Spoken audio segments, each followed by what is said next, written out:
Pemuda miskin rela putus sekolah demi jadi kuli panggul untuk biaya obat ibunya. Tiba-tiba datang seorang pria kaya yang mengaku ayahnya. Ternyata. Halo semuanya. Selamat datang di channel Jejak Inspirasi. Semoga kalian dalam keadaan sehat dan bahagia ya. Sebelum masuk ke ceritanya jangan lupa absen kalian dari mana saja ya. Klik tombol subscribe agar tidak ketinggalan cerita menarik selanjutnya. Panas terik Jakarta seakan terkonsentrasi di lorong-lorong sempit pasar induk yang berdebu. Bau menyengat sayuran busuk, ikan, dan keringat manusia berbaur menjadi aroma sehari-hari yang melekat di kulit. Di tengah kerumunan dan riuh tawar-menawar, sosok Reza terlihat seperti satu dari banyak orang yang berjuang. Tapi jika diperhatikan lebih dekat, ada sesuatu yang berbeda di matanya. Sebuah keteguhan yang tak biasa untuk seorang anak lelaki 15 tahun. Panggil, "Bang, berat ini, aku bantuin sampai mobil." Teriak Reza dengan suara yang sengaja dibesarkan, menyaingi deru kendaraan pengangkut.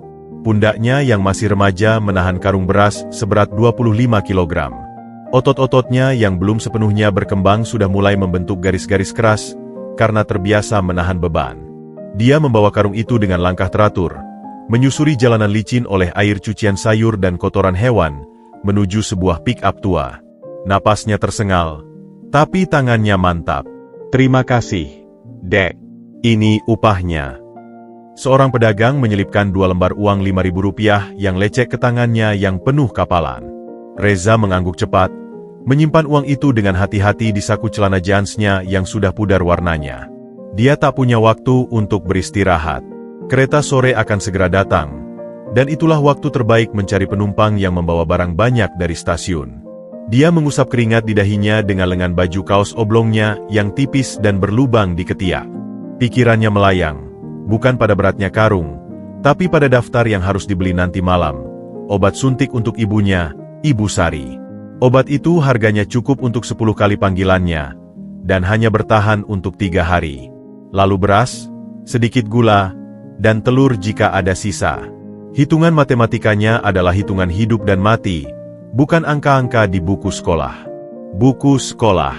Kata itu membuat dadanya sesak. Di tas kain usang yang selalu dia bawa, terselip sebuah buku tulis bekas dan 2 buah buku pelajaran SMP kelas 1 yang dipinjamnya dari perpustakaan sekolah dulu, sebelum dia terpaksa berhenti. Guru wali kelasnya, Bu Ana, pernah datang ke rumahnya, membujuk dengan nada prihatin. "Reza, kamu ranking 3. Jangan putus sekolah. Bisa dicari jalannya." Tapi Bu Ana tidak melihat mata Ibu Sari yang makin sayu setiap kali menahan sakit, atau botol-botol obat yang semakin menumpuk di sudut rumah reot mereka. Reza melihatnya, dan pilihannya telah bulat. Tulangnya remuk lebih baik daripada melihat nyawa ibunya perlahan-lahan pergi. "Siapa butuh kuli? Barang berat, saya bawa," teriaknya lagi, kali ini di area parkir. Seorang ibu dengan belanjaan banyak melambaikan tangan. Reza segera menghampiri, senyum kecilnya terpaksa untuk sopan santun. Saat membongkar muatan belanjaan itu ke bagasi mobil, pandangannya tertumbuk pada seorang anak lelaki seusianya, berseragam negeri yang masih rapi, duduk di samping sopir sambil asyik menatap layar ponsel. Mereka sempat bertatapan sebentar. Di mata anak itu, Reza melihat sedikit rasa penasaran, mungkin kasihan. Reza cepat-cepat memalingkan muka. Rasa perih yang sudah dikenalnya menyengat di dada. Itu bukan lagi malu. Itu adalah penerimaan pahit atas takdir yang berbeda. Sepanjang perjalanan pulang ke rumahnya di pinggiran rel kereta, di gerbong yang penuh sesak, Reza merogoh saku celananya. Dia hitung lagi uangnya. Cukup untuk obat, dan mungkin bisa beli pisang goreng kesukaan ibunya. Sebuah rencana kecil yang membuatnya tersenyum kecil. Dia turun di sebuah stasiun kecil, berjalan kaki menyusuri jalur sempit di antara rumah-rumah kayu dan seng. Suara kereta yang melintas setiap jam sudah menjadi musik pengantar tidurnya. Saat mendekati rumahnya, sebuah gubuk berdinding kayu dan triplek bekas, dengarnya suara batuk-batuk parah dari dalam. Itu suara Ibu Sari. Reza mempercepat langkahnya, beban di pundaknya seakan sirna, digantikan oleh kekhawatiran yang lebih berat. Segera, dia harus menyembunyikan lelahnya, menyimpan semua kepedihan tentang sekolah yang terputus dan tatapan anak-anak seusianya di balik senyuman pemberani. Karena di dalam rumah itu, ada satu-satunya orang yang membuat semua panggulannya berarti. Dan untuk itu, dia rela mengorbankan masa depannya, satu karung demi satu karung. Rumah itu hening, kecuali untuk bunyi jam dinding plastik yang berdetak pelan dan suara napas Ibu Sari yang tersendat-sendat. Sore itu, cahaya jingga menerobos celah-celah papan kayu, menyapu debu yang berterbangan dan menerangi wajah Ibu Sari yang pucat pasi di atas kasur tipis. Reza mencuci tangannya hingga bersih di ember kecil, ritual yang dia lakukan dengan hikmat sebelum mengambil tugas yang paling dia takuti sekaligus paling dia kuasai, menyuntikkan obat. "Sudah siap, Bu?" tanyanya, suaranya lembut, mencoba menutupi gemetar halus di jarinya. Ibu Sari mengangguk. Senyum tipis terukir di bibirnya yang kering. "Iya, Nak. Reza calon dokter." "Ya." "Sudah ahli," bisiknya, mencoba bercanda untuk meringankan suasana. Reza tidak menjawab. Dengan konsentrasi penuh, dia membersihkan area kulit perut ibunya yang sudah tampak memar-memar bekas suntikan sebelumnya dengan kapas alkohol. Tangannya yang biasanya kuat dan mantap mengangkat karung, sekarang bergerak hati-hati, penuh ketelitian. Dia menusukkan jarum dengan gerakan cepat dan tepat, lalu perlahan mendorong plunger, memastikan cairan obat masuk sempurna. Wajahnya keruh, berkonsentrasi, tetapi matanya menatap langsung ke mata ibunya, mencari tanda-tanda rasa sakit. "Tidak sakit, Bu." "Tidak, Nak. Terima kasih." Selesai. Reza membuang jarum suntik sekali pakai ke tempat khusus dan duduk di sisi ranjang, memegangi tangan Ibu Sari yang dingin. Dia mulai memijatnya pelan-pelan, seperti biasa. Di saat-saat hening inilah semua beban di pundaknya terasa paling berat. "Tadi dapat berapa, Nak?" tanya Ibu Sari, matanya memandangnya penuh perhatian. "Cukup, Bu. Buat obat ini, dan nanti Reza belikan pisang goreng yang lewat depan sini tadi." "Ih, buang-buang uang. Mending buat tabungan sekolahmu nanti," protes Ibu Sari, tapi matanya berbinar sedikit. "Sekolah," kata itu lagi, seperti pisau tumpul yang memuntir di dalam dada Reza. "Bu, kita udah bahas itu. Sekarang yang penting Ibu sehat dulu," katanya, mencoba mengalihkan pembicaraan. Tapi dia tahu, di balik senyuman lemah dan ucapan syukur ibunya, ada gunung penyesalan dan kesedihan yang sama besarnya dengan sakit fisiknya.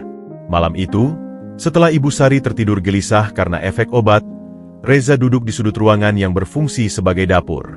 Piring bekas makan mereka yang sederhana, nasi, tempe, dan sambal, masih tergeletak. Matanya tertuju pada sebuah kotak kayu kecil di rak tinggi, di bawah tumpukan kain.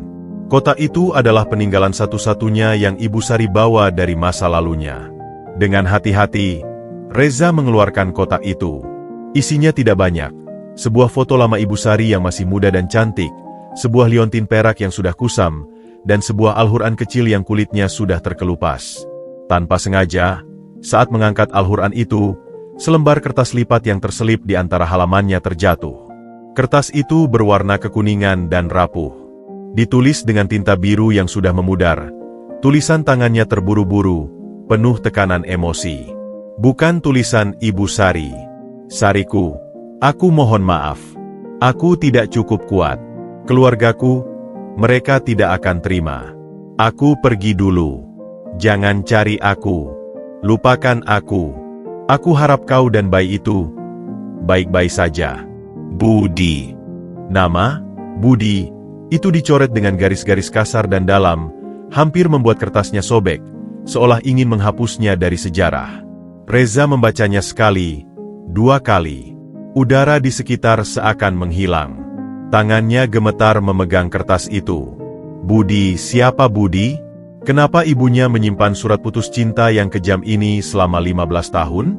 Bayi itu. Itukah dirinya? Dia menatap sosok ibunya yang tertidur. Wajahnya yang keriput oleh penderitaan. Di sanalah letak jawabannya. Di balik senyuman lemah, pelukan hangat, dan setiap kata semangat yang Ibu Sari berikan, tersimpan sebuah luka purba. Luka karena ditinggalkan. Luka yang mungkin lebih menyakitkan daripada sakit ginjalnya. Reza baru menyadari, selama ini ibunya bukan hanya berjuang melawan penyakit, tapi juga melawan hantu masa lalu. Dan dia, Reza, adalah bukti hidup dari hantu itu. Dia melipat kembali surat itu dengan hati-hati, menyimpannya persis seperti semula. Dadanya terasa penuh oleh sebuah rahasia yang baru saja terbongkar. Dia ingin bertanya, ingin berteriak, ingin tahu siapa pria pengecut bernama Budi itu. Tapi melihat tubuh ibu yang ringkih di kasur, semua kemarahan itu menguap. Menanyakan ini berarti membuka luka lama ibunya, memaksanya mengingat kembali pengkhianatan itu. Apakah dia sanggup? Reza kembali ke sisinya, memandangi wajah ibunya. Sekarang, di balik senyuman lemah itu, dia melihat sesuatu yang baru, sebuah keberanian yang luar biasa. Keberanian seorang wanita yang ditinggalkan, membesarkan anaknya sendirian, dan memilih untuk berkata, "Ayahmu sudah meninggal," demi melindungi anaknya dari kebenaran pahit bahwa dirinya tidak diinginkan sejak dari kandungan. Air mata akhirnya menetes di pipi Reza, diam-diam, tanpa suara. Beban di pundaknya bertambah berat malam itu. Bukan lagi hanya karung beras atau obat-obatan. Tapi sekarang, dia juga memanggul rahasia besar ini. Dan dia bersumpah dalam hati, siapapun Budi itu, Reza akan melindungi ibunya. Dia akan menjadi pria yang bertanggung jawab, kebalikan dari ayah kandungnya yang pengecut. Dia akan terus memanggul, terus berjuang, agar senyuman lemah ibunya suatu hari nanti bisa berubah menjadi senyuman bahagia yang tulus, bebas dari sakit dan kenangan buruk. Langit Jakarta sore itu mendadak kelam, mengumpulkan awan hitam yang menjanjikan hujan lebat. Bagi Reza, ini bukan pertanda baik. Panggilan di pasar mulai sepi, dan dia harus cepat mendapatkan uang tambahan sebelum gerimis turun dan membuyarkan semua peluang. Kereta akhir pekan biasanya membawa penumpang dengan barang lebih banyak, dan stasiun adalah harapan terakhirnya. Dia berlari kecil menuju stasiun, tas kainnya menepak-nepak di pinggang. Begitu sampai, hujan rintik-rintik sudah mulai jatuh, membasahi rambut keritingnya yang tak terawat. Tak lama, gerimis berubah menjadi hujan deras yang menghujam atap seng stasiun dengan suara gemuruh. Penumpang berhamburan keluar, kebanyakan berlindung atau buru-buru naik angkutan umum. Reza dengan sigap menawarkan jasanya pada mereka yang membawa koper besar atau kardus. "Bapak, butuh bantuan? Ke mobil, saya antar." "Ibu, koper ini berat, biar saya bawa." Beberapa orang mengangguk, terbantu oleh jasanya. Uang recehan mulai mengisi sakunya. Perasaan lega kecil menyelinap. Mungkin hari ini cukup untuk membeli obat plus sedikit daging untuk semur kesukaan ibunya. Panggilan terakhir adalah untuk seorang bapak parubaya dengan 2 kardus penuh dokumen. Reza memanggul keduanya, membalutnya dengan plastik yang dia bawa untuk melindungi dari hujan. Hujan menembus bajunya yang tipis, membuatnya menggigil.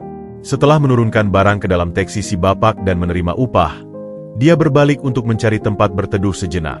Itulah saat dia melihatnya. Sebuah mobil mewah berwarna hitam mengkilap, mobil yang bahkan tak pernah dia impikan untuk dinaiki, berhenti persis di depan halte taksi. Bukan Mercedes biasa, tapi sesuatu yang lebih gagah, dengan kaca gelap yang menyembunyikan isinya. Mesinnya mendengung halus, menantang deru hujan. Sopirnya, seorang pria berseragam, turun dengan cepat sambil membuka payung besar berwarna hitam. Ia berjalan ke arah pintu belakang.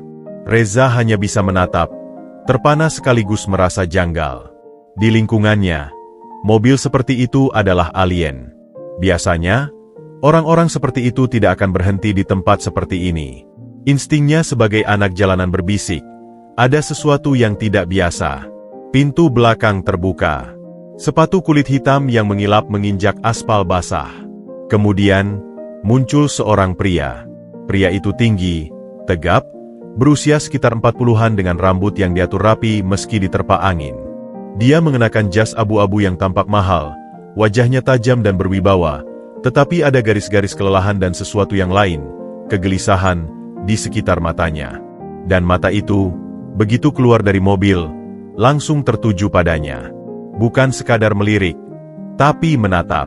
Menatap dengan intensitas yang membuat Reza merasa terbakar, seolah-olah dia adalah satu-satunya objek di tengah keramaian yang berhamburan itu. Tatapannya tidak seperti tatapan orang kaya yang biasa memandang rendah atau mengabaikan. Tatapan itu penuh pengamatan, penuh pencarian, dan ada kegetiran di dalamnya. Pria itu mengabaikan hujan yang mulai membasahi bahu jasnya. Ia melangkah mendekat, payung yang dipegang sopirnya mengikutinya. Reza berusaha menghindar, berbalik ingin pergi, namun kakinya seperti tertanam. Ada sesuatu yang sangat familiar dari rahang pria itu, dari bentuk alisnya. Sebuah potongan puzzle yang tak pernah dia ketahui keberadaannya tiba-tiba berusaha menyambung di benaknya. Reza. Suara pria itu keluar, lebih dalam dan lebih bergetar dari yang Reza bayangkan. Itu bukan suara yang asing. Itu seperti gema dari sesuatu yang pernah dia dengar dalam mimpinya. Reza terkesiap, mundur selangkah. "Saya, Pak, kenapa Bapak tahu nama saya?" tanyanya, waspada. Darahnya berdesir. Bagaimana mungkin orang asing, seorang pria kaya dari dunia yang berbeda, tahu namanya? Pria itu, Pak Budi, meski Reza belum tahu namanya, tampak berjuang mengendalikan emosi. Kerongkongannya bergerak. Matanya, yang tadi penuh wibawa, kini berbinar basah. Aku Budi," katanya. Suaranya hampir tersedak. Dia mengulurkan tangannya sedikit, tapi kemudian menariknya kembali, seolah takut. "Aku ayahmu, Nak." Dunia berhenti. Kata-kata itu tidak diucapkan dengan lembut. Kata-kata itu dihantamkan seperti palu godam, memecah kesadaran Reza menjadi serpihan-serpihan tajam. "Ayahmu," dua suku kata itu menggema di telinganya, mengalahkan deru hujan, klakson mobil, dan segala suara di stasiun. Dinginnya hujan yang menembus bajunya tiba-tiba terasa seperti es yang membekukan seluruh tulangnya. Wajah surat yang dibacanya tadi malam, tulisan "Budi" yang tercoret kasar, melintas di depan matanya. Lalu wajah ibunya yang penuh luka dan senyuman lemah. Kemudian, kemarahan. Kemarahan yang mendidih, murni, dan menyala-nyala, mengusir semua rasa kagum atau takut pada kemewahan di depannya. "Ayah?"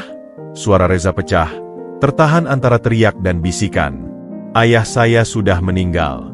Sudah lama." "Ibu saya yang bilang." Hardiknya, suaranya lebih keras dari yang dia rencanakan, penuh dengan semua rasa sakit, semua kelelahan, semua pengorbanan yang dia lakukan karena ayahnya sudah meninggal. Dia melihat sedikit rasa sakit yang dalam di wajah Pak Budi mendengar itu, seolah ucapan Reza adalah cambukan. Tapi Reza tidak peduli. Dalam kepalanya hanya ada satu pikiran, pengecut. Dia datang sekarang, setelah ibuku sekarat dan aku jadi kuli, setelah 15 tahun. Tanpa berpikir lagi, Reza membalikan badan. Dia lari. Bukan lari biasa, tapi lari untuk menyelamatkan diri, untuk menjauh dari kebenaran yang datang terlalu tiba-tiba dan terlalu kejam.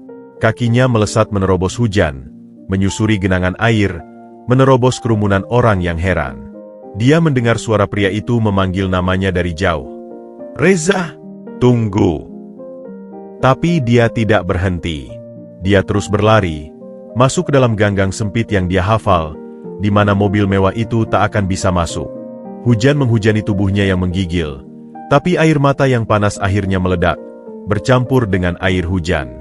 Setiap langkah kakinya adalah teriakan dalam hati. Kenapa sekarang? Kenapa baru sekarang? Dia bukan lagi anak kecil yang butuh ayah.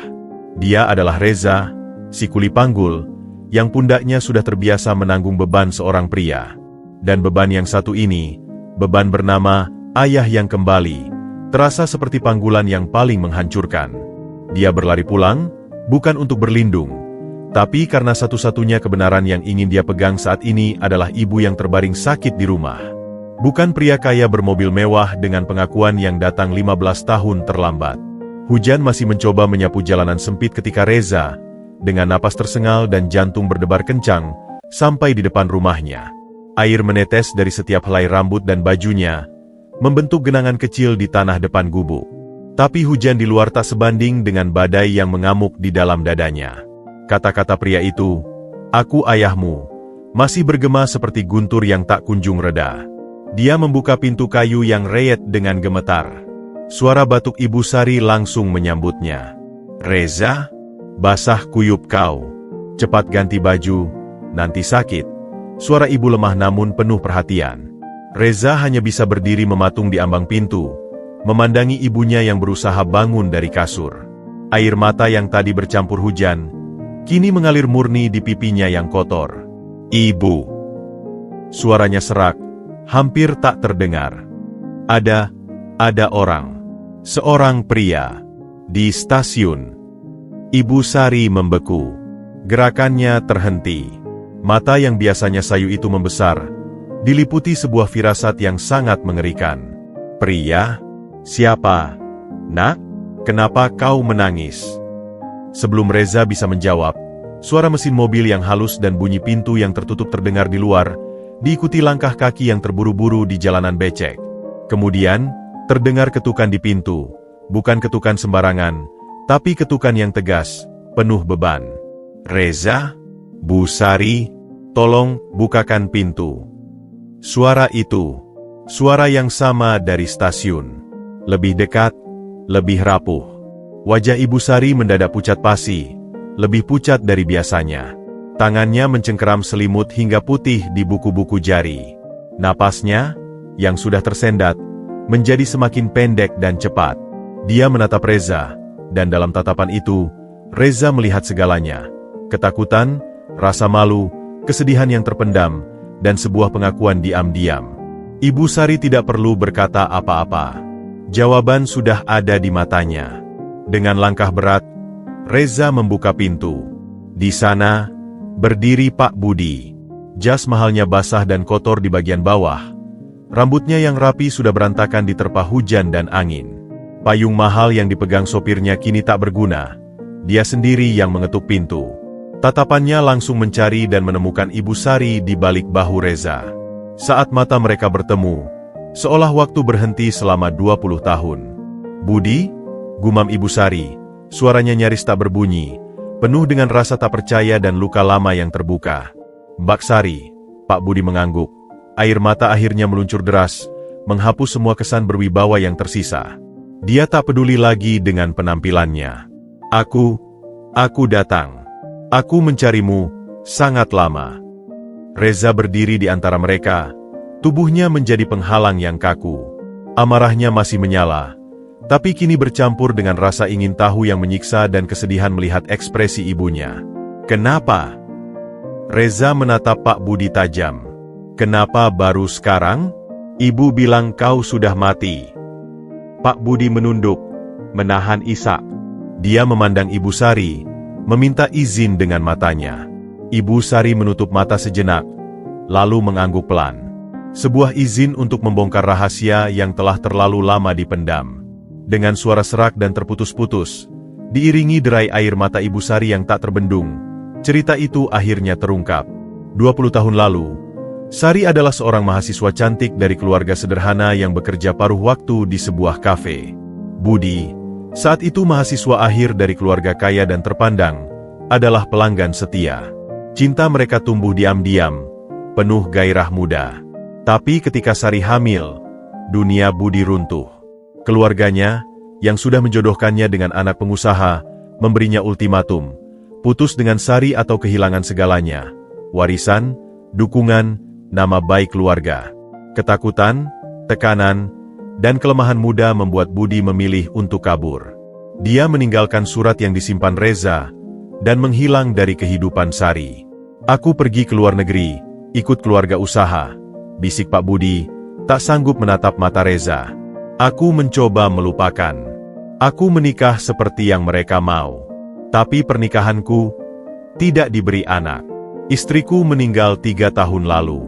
Setelah itu, aku sakit. Bukan sakit fisik, tapi sakit jiwa.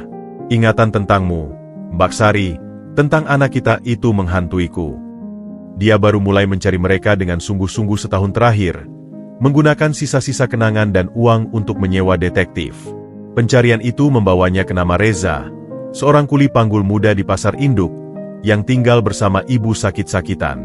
Dan ketika aku melihatmu tadi, Pak Budi menatap Reza, matanya memancarkan campuran rasa kagum dan sakit yang tak tertahankan. Mengangkat beban yang tak seharusnya kau angkat di usia itu, dengan wajah yang mirip sekali dengan ibumu, tapi juga ada tulang pipiku, aku tahu. Itu anakku. Keheningan menyergap ruangan kecil itu, hanya diisi suara hujan dan isak tangis Ibu Sari yang tertahan. Reza merasa seperti ditampar oleh setiap kata. Kebenarannya lebih kejam dari yang dia bayangkan. Ayahnya tidak mati. Ayahnya adalah seorang pengecut yang memilih harta daripada tanggung jawab, yang membiarkan ibunya menderita sendirian, yang membuatnya tumbuh dalam kemiskinan dan kepahitan. Lalu, Pak Budi mengeluarkan dompet kulitnya. Bukan uang yang dia ambil, tapi sebuah foto lama yang sudah lusuh. Foto itu menunjukkan Budi muda dengan wajah polos, memeluk Sari muda yang tersenyum ceria di depan kampus. Wajah itu, wajah ibu yang sehat dan bahagia, adalah wajah yang tak pernah dikenal Reza. "Ibu," bisik Reza, menatap ibunya. "Kenapa ibu tak pernah cerita? Kenapa ibu bilang dia sudah mati?" Ibu Sari menarik napas panjang, berusaha mengumpulkan kekuatan. "Karena, lebih baik kau tumbuh dengan kenangan ayah yang baik, yang sudah di surga, daripada tumbuh membenci ayahmu yang hidup tapi memilih untuk tidak ada untukmu." Dia memandang Budi, dan kali ini, ada sedikit kelegaan di balik sakitnya. "Dan, ibu tak mau kau merasakan penolakan yang sama.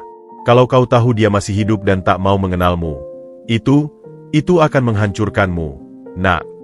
Pak Budi bersimpuh di lantai tanah yang lembab. "Aku tahu aku tak layak. Aku tahu ini terlambat. Tapi, izinkan aku memperbaiki ini. Aku punya uang. Aku bisa bawakan Ibu Sari ke dokter spesialis terbaik, ke rumah sakit yang bagus. Reza, kau bisa kembali sekolah, ke sekolah manapun yang kau mau. Aku hanya ingin punya kesempatan." Tawaran itu menggantung di udara, manis sekaligus pahit. Reza melihat sekeliling gubuk mereka, melihat ibunya yang sekarat, mengingat tas sekolahnya yang usang. Ini adalah jalan keluar. Ini adalah mukjizat. Tapi mukjizat ini datang dari sosok yang telah menyebabkan semua penderitaan mereka. Jiwanya yang berusia 15 tahun tercabik. Di satu sisi, ada kebutuhan mendesak untuk menyelamatkan ibunya. Di sisi lain, ada harga diri, kemarahan, dan loyalitas pada ibunya yang telah berjuang sendirian. Badai di luar mungkin perlahan mereda, tapi badai di dalam hati Reza baru saja dimulai. Malam setelah pengakuan Pak Budi terasa seperti ruang hampa udara yang padat. Di dalam gubuk itu, 3 manusia saling terkunci oleh masa lalu yang sama namun dengan luka yang berbeda. Reza duduk di bangku kayu usang, menatap lantai tanah yang basah bekas tetesan hujan dari pakaian mereka. Tawaran Pak Budi, rumah layak, dokter terbaik, sekolah, bergema di kepalanya bagai mantra yang menggoda sekaligus mengutuk. Ibu Sari sudah berhenti menangis. Kini, wajahnya hanya terlihat kosong, kelelahan yang melampaui fisik. Dia memandang Reza, dan di matanya ada sebuah pelepasan yang tulus. "Nak," suaranya parau namun jelas, "ini hidupmu, dan hidup ibu mungkin sudah terlalu panjang untuk dendam. Kamu putuskan. Apapun yang kamu pilih, ibu terima." Perkataan itu justru membebani Reza lebih berat. Dia ingin ibunya marah, mengusir Pak Budi, atau setidaknya menyuruhnya pergi. Tapi Ibu Sari, dalam kelemahannya, justru menunjukkan kekuatan yang lebih besar, kemampuan untuk memaafkan, atau setidaknya, untuk tidak menghalangi anaknya mendapatkan peluang. Pak Budi masih duduk di kursi plastik yang nyaris patah. Jas basahnya membuatnya terlihat tidak berdaya, jauh dari kesan pengusaha sukses. Matanya tak lepas dari Reza, menantikan keputusan yang akan menentukan apakah ada jalan kedua dalam hidupnya. Reza berdiri, tubuhnya yang masih basah menggigil, tapi suaranya tegas ketika akhirnya memecah keheningan. "Untuk ibu," katanya, menatap Pak Budi. "Kau bisa bantu urus dokter, rumah sakit, obat-obatan. Itu bukan untukku. Itu untuk ibu, karena kau berutang padanya lebih dari yang bisa kau bayar dengan seluruh uangmu." Kalimat itu diucapkan dengan getaran emosi yang tertahan. Kemudian, Reza menegakkan bahunya, pundak yang biasa memanggul karung. "Tapi untukku, tidak. Aku tidak mau pindah dari sini. Aku tidak mau uangmu untuk jajan, untuk baju baru, atau apapun. Dan aku," dia menekankan, "akan tetap kerja. Aku tetap jadi kuli panggul." Ada kejutan di mata Pak Budi, diikuti oleh rasa sakit yang dalam. "Reza, kau tidak perlu." "Aku perlu," hardik Reza, suaranya meninggi untuk pertama kali malam itu. "Aku perlu supaya aku ingat siapa aku. Supaya aku tidak jadi seperti kau, yang lupa tanggung jawab karena terbiasa hidup enak." Ibu Sari menutup mulutnya, air mata kembali menggenang. Dia tahu, Pilihan Reza ini adalah bentuk perlawanan, harga diri, dan juga sebuah hukuman untuk Pak Budi. Anaknya memilih untuk tetap memikul penderitaannya sendiri, sebagai bukti bahwa dia lebih kuat, lebih bertanggung jawab daripada ayahnya. Pak Budi mengangguk pelan. Wajahnya murung namun menerima. Aku mengerti. Baik. Aku akan urus semuanya untuk ibumu. Besok pagi aku akan bawa dokter ke sini. Kita periksa Ibu Sari secara lengkap. Tapi, dia berhenti, memilih kata-katanya. Tolong izinkan aku membantumu sesekali. Bukan dengan uang, tapi mungkin mengantarmu kerja, atau sekadar bertemu. Reza ingin menolak, tapi dia melihat ibunya yang mengangguk hampir tak terlihat. Terserah, akhirnya dia bergumam, menghindari tatapan Pak Budi. Tapi jangan harap aku akan memanggilmu ayah. Keputusan itu seperti gencatan senjata yang rapuh. Esok harinya, dunia mereka berubah, tapi tidak sepenuhnya.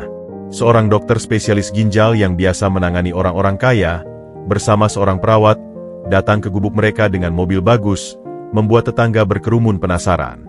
Pemeriksaan mendalam dilakukan, obat-obatan khusus diresepkan, dan rencana perawatan jangka panjang mulai disusun. Ibu Sari bahkan dijadwalkan untuk cuci darah rutin di klinik yang lebih baik. Reza menyaksikan semua itu dengan perasaan campur aduk. Lega karena ibunya mendapat pertolongan, tapi juga pahit karena pertolongan itu datang dari sumber yang dia benci. Dia tetap berangkat ke pasar, memanggul karung seperti biasa. Tapi sekarang, ada yang berbeda. Kadang, dari kejauhan, dia melihat mobil hitam itu parkir.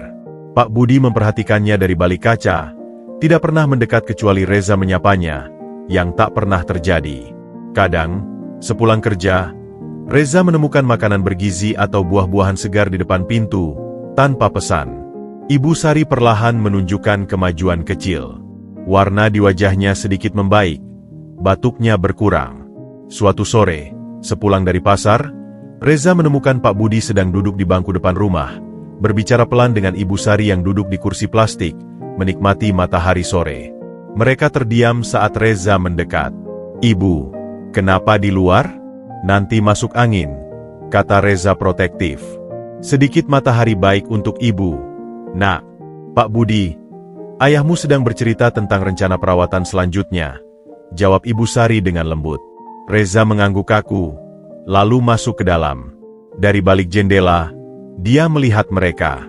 Melihat bagaimana Pak Budi dengan hati-hati membantu Ibu Sari berdiri dan masuk ke dalam. Tangannya menyangga dengan lembut.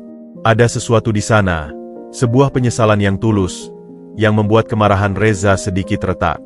Malam itu, sebelum tidur, Ibu Sari menggenggam tangan Reza. "Dia berubah, Nak. Orang bisa berubah. Ibu bukan memintamu memaafkannya sekarang. Tapi, jangan biarkan amarahmu membuatmu buta. Lihatlah perbuatannya, bukan hanya kata-katanya dulu." Reza diam. Dilemanya semakin dalam. Bisakah dia menerima bantuan dari seorang yang telah menghancurkan hidup mereka? Bisakah dia memisahkan kebencian terhadap Budi si pengecut masa lalu, dengan Pak Budi yang menyesal dan ingin menebus kesalahan sekarang? Dan yang terpenting, bisakah dia tetap menjadi Reza, si kuli panggul yang tangguh, sambil membiarkan seorang ayah yang terlambat masuk ke dalam hidupnya?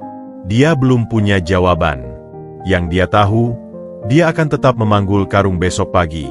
Itu adalah satu-satunya hal yang masih sepenuhnya miliknya, identitasnya yang asli, di tengah semua perubahan yang mengancam menerpa hidupnya seperti badai yang tak diundang. Kemajuan kesehatan Ibu Sari adalah cahaya kecil di tengah kegelisahan Reza. Warna sedikit demi sedikit kembali ke pipinya yang cekung, dan batuk parah yang biasa menyiksanya di malam hari kini berkurang drastis berkat obat-obatan khusus dan terapi rutin. Namun, ketenangan ini rapuh. Setiap kali melihat ibunya tersenyum sedikit lebih lebar, atau mendengarnya bersiul pelan saat merapikan rumah, Reza diliputi rasa lega yang langsung diikuti oleh kewaspadaan. Apakah ini nyata? Atau hanya ilusi sebelum badai berikutnya? Pak Budi, dengan kesabaran yang seolah tak terbatas, terus hadir dalam pola yang konsisten namun tidak menekan. Dia tak pernah memaksa Reza menerima uang atau pindah rumah. Bantuannya fokus pada Ibu Sari, mengatur jadwal kunjungan perawat, memastikan stok obat terpenuhi, dan sekali waktu membawakan buku-buku bacaan ringan untuk mengisi waktu ibunya. Reza, yang masih bersikap dingin, diam-diam mengamati setiap interaksi mereka. Suatu Jumat sore, Reza pulang lebih awal karena pasar sepi. Saat mendekati rumah, dia melihat sebuah mobil sedan mewah berwarna silver terparkir di samping mobil hitam Pak Budi. Bukan mobil sopir. Hatinya berdesir. Dari dalam rumah, terdengar suara percakapan 3 orang. Suara lemah Ibu Sari, suara berat Pak Budi, dan suara perempuan yang asing, bernada tinggi dan sedikit menggurat. Jadi ini dia. Ya, tempatnya? Kasihan sekali, Bud. Harusnya kan bisa lebih baik, kata suara perempuan itu, dengan nada yang membuat telinga Reza panas. Nada kasihan yang palsu, merendahkan. Reza membuka pintu perlahan. Di ruang utama, Pak Budi duduk di kursi plastiknya yang biasa. Ibu Sari di atas kursi yang lebih empuk yang dibelikan Pak Budi. Dan di samping Pak Budi, duduk seorang wanita parubaya dengan penampilan necis. Gaunnya berwarna cerah. Perhiasan emas melingkar di leher dan pergelangan tangannya. Wajahnya tajam, matanya kecil dan cerdik, mengamati sekeliling ruangan seperti sedang menilai barang lelang yang murah. "Ah, ini pasti Reza," kata wanita itu tiba-tiba tersenyum lebar, namun senyum itu tidak sampai ke matanya. "Aku Tante Lina, sepupu ayahmu." "Wah, sudah gede ya, mirip sekali dengan Budi waktu muda." Reza hanya mengangguk kaku, rasa tidak suka langsung menyala. "Bu Sari," dia menyapa ibunya, mengabaikan wanita itu. "Kenapa ibu tidak tidur siang?" "Tadi sudah tidur, Nak." "Ini Pak Budi bawa tamu," jawab Ibu Sari, terlihat tidak nyaman. Pertemuan itu berlangsung kikuk. Tante Lina terus bercerita tentang kesuksesan keluarga Budi, tentang bisnis ekspornya yang besar, tentang betapa repotnya mengurus harta warisan. Setiap kalimatnya seperti menegaskan jarak yang tak terbentang antara dunia mereka dengan dunia Reza dan ibunya. Pak Budi terlihat tidak nyaman, beberapa kali mencoba mengalihkan pembicaraan, tapi Tante Lina terus berbicara. Akhirnya, Pak Budi mengajak Tante Lina pergi, mengatakan ada urusan lain. Wanita itu berpamitan dengan ciuman di pipi Ibu Sari yang membuat ibu itu kaku, dan sebuah tepukan di bahu Reza yang terasa menguasai. "Kuat ya, Nak. Hidup itu keras," bisiknya, sebelum berbalik dan meninggalkan aroma parfum menyengat. Reza membantu ibunya berbaring, mendapati wajah Ibu Sari kembali pucat dan lelah. "Ibu, kenapa dia datang?" "Ibu juga tidak tahu, Nak. Tiba-tiba saja datang bersama Pak Budi." Malam harinya, saat Reza membeli minyak di warung dekat rel, seseorang menyapinya dari dalam mobil. "Tante Lina, sendirian." "Reza, kesini sebentar. Tante mau bicara." Dengan enggan, Reza mendekat. Tante Lina menurunkan kaca, matanya langsung menyelidik. "Tante lihat, kamu anak yang kuat. Bertahan di kondisi begini, hebat." Mulainya, suaranya lebih rendah dari siang tadi. "Tante senang Budi akhirnya menemukan kalian."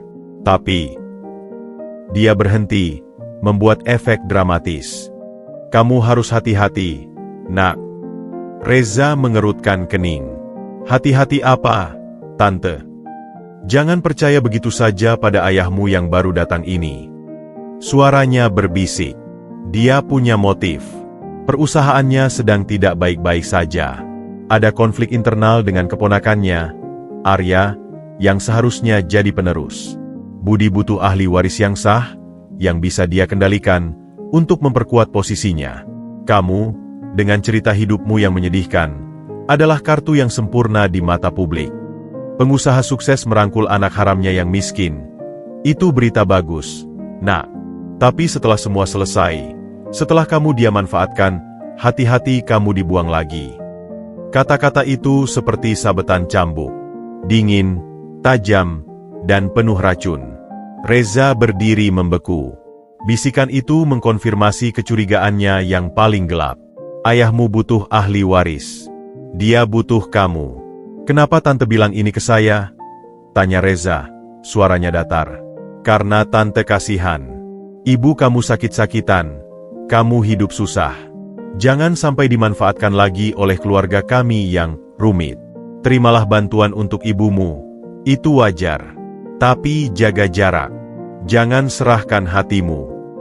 Mobil itu pergi, meninggalkan Reza dengan pikiran yang bergejolak.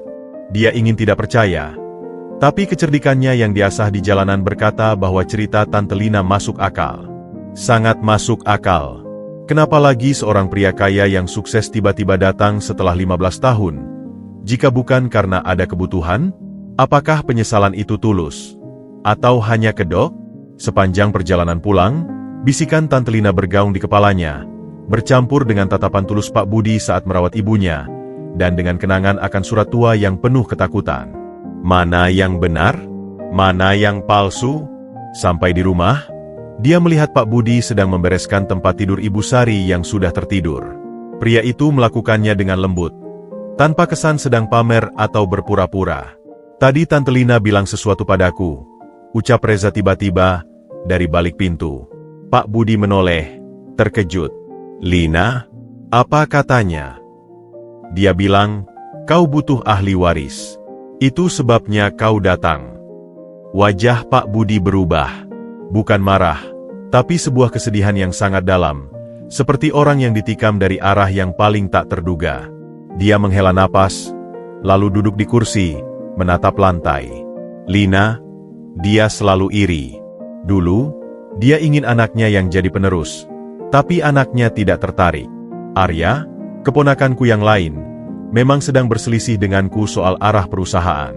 Tapi, dia menatap Reza, matanya jujur. Aku tidak butuh ahli waris, Reza. Aku butuh anak. Aku butuh keluarga. Uang dan perusahaan bisa hilang. Tapi kesempatan untuk memperbaiki kesalahan, untuk punya anak, itu yang kucari. Tapi aku paham. Aku telah kehilangan hak untuk dipercaya. Dia berdiri, berjalan ke pintu. Terima kasih sudah jujur. Dan tolong, jaga ibumu baik-baik. Aku akan tetap bantu, apapun yang kalian pikirkan tentangku. Pak Budi pergi, dan Reza sekali lagi ditinggalkan dengan pertanyaan yang lebih besar. Jejak masa lalu ternyata tidak hanya menyisakan luka pada ibu dan dirinya, tapi juga pada keluarga besar ayahnya. Jejak persaingan, kecemburuan, dan intrik. Dan dia, tanpa sengaja, telah terjebak di tengah-tengahnya. Siapa yang bisa dipercaya? Bisikan penuh racun dari seorang sepupu, atau tindakan penuh penyesalan dari seorang ayah? Konfliknya tidak lagi sederhana, antara memaafkan atau membenci. Kini, dia harus berhadapan dengan kemungkinan bahwa dirinya hanyalah pion dalam permainan yang lebih besar. Dan itu adalah panggulan yang paling berat untuk dipikul.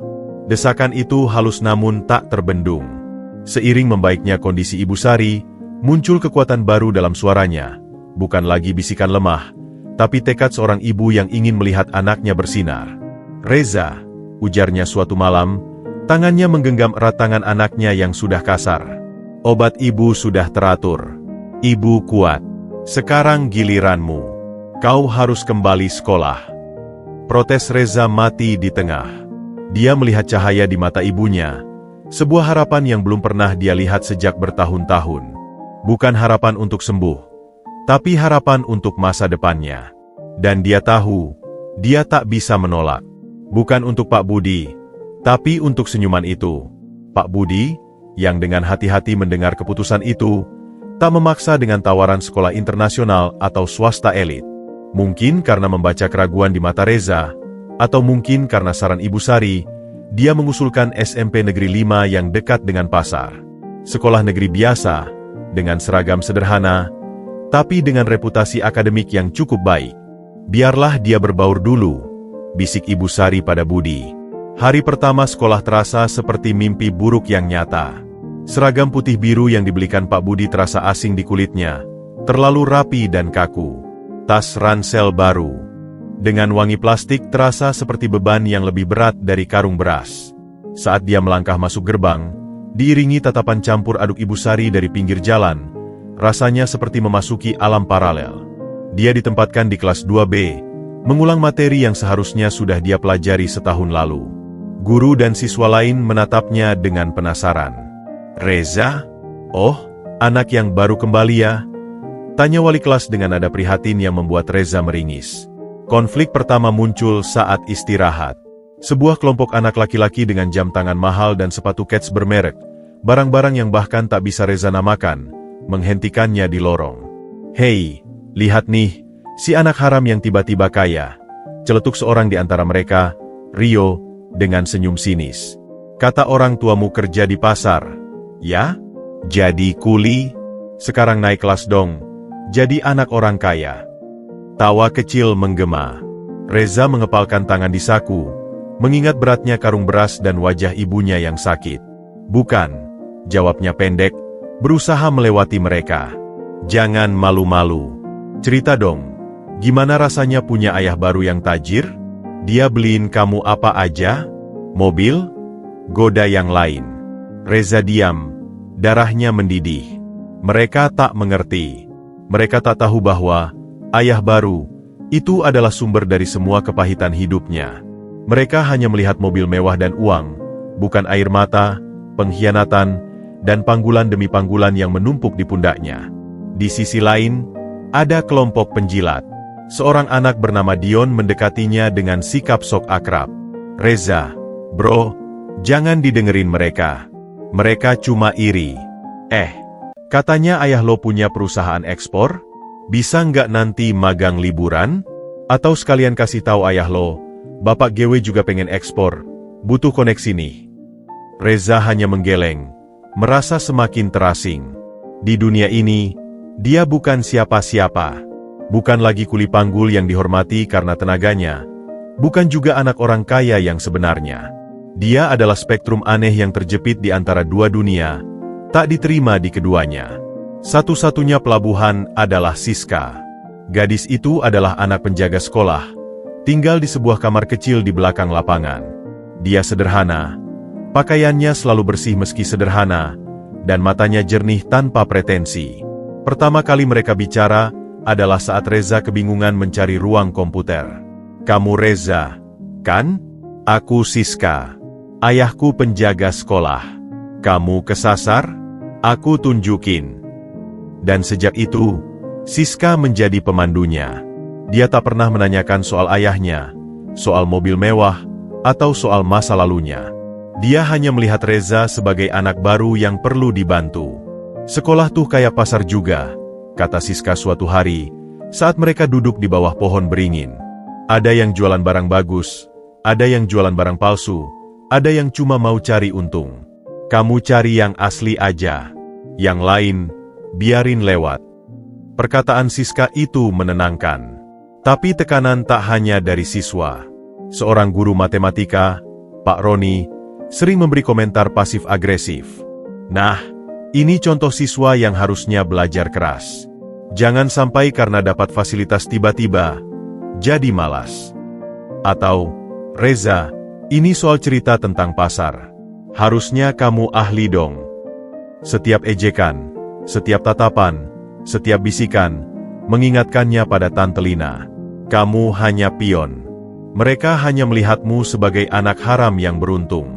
Puncaknya terjadi saat pelajaran IPS, membahas tentang kesenjangan sosial.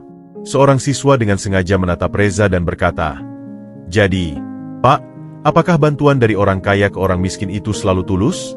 Atau ada maksud tersembunyi? Misalnya, untuk pencitraan?"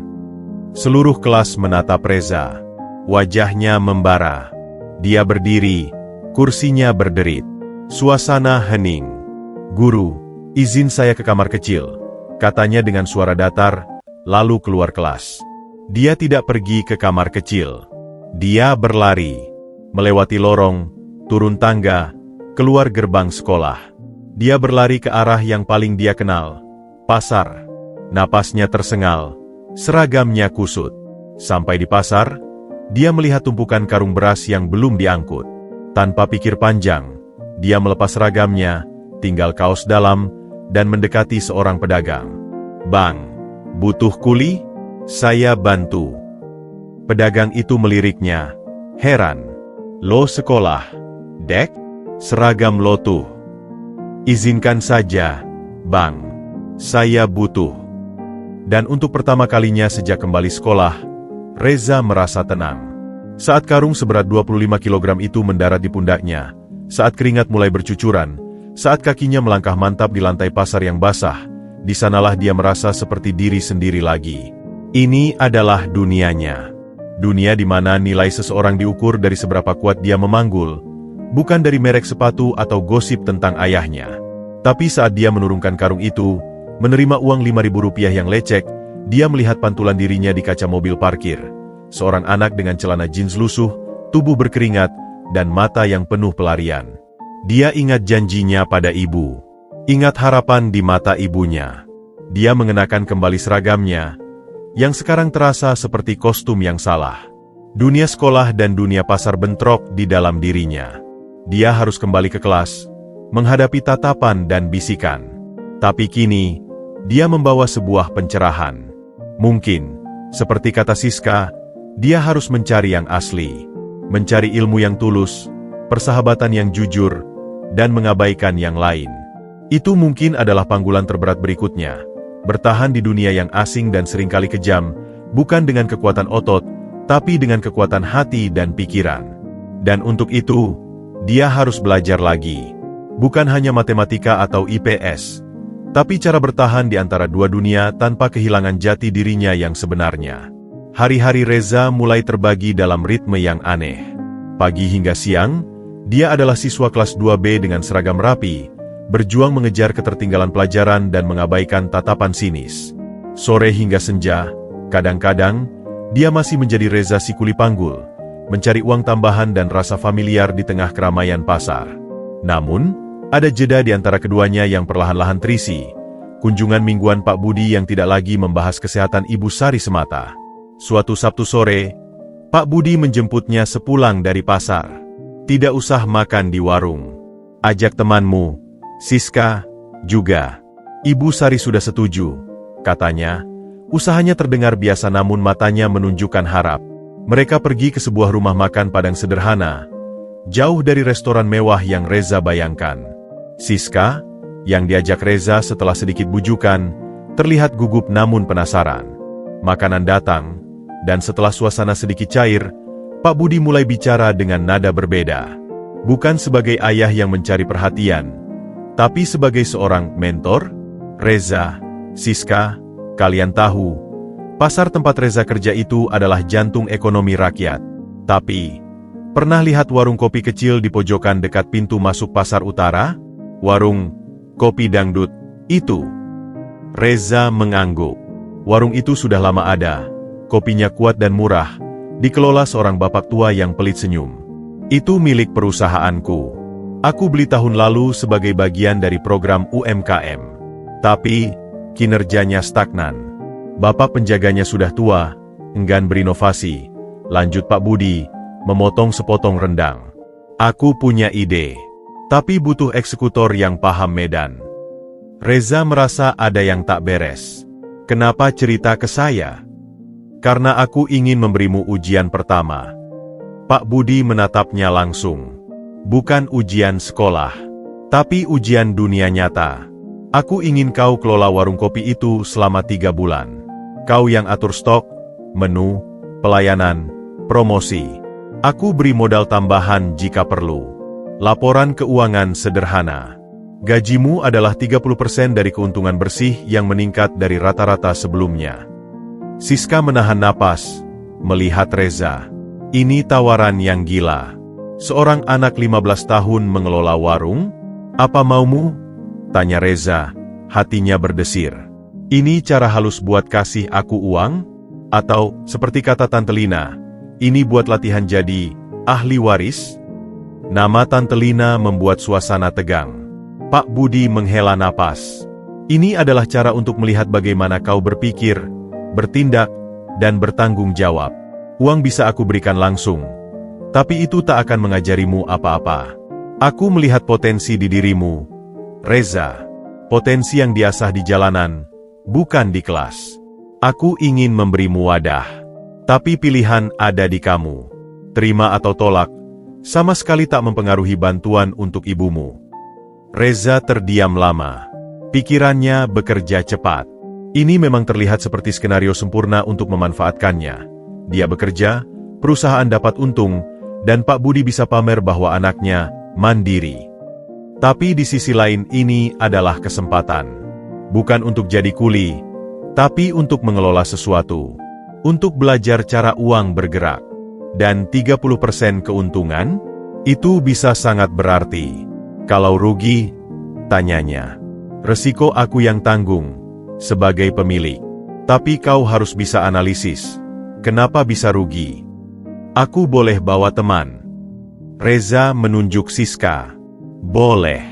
Tapi tanggung jawab akhir ada padamu. Satu syarat, kata Reza tegas. Aku tetap jadi kuli panggul sesekali.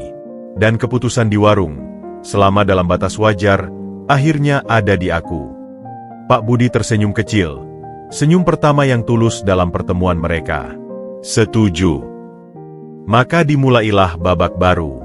Setelah sekolah dan sebelum, atau sesudah, kerja panggul, Reza dan Siska mampir ke warung kopi dangdut. Bapak penjaga tua, Pak Mariono, awalnya sinis. Anak kecil mau ngatur-ngatur.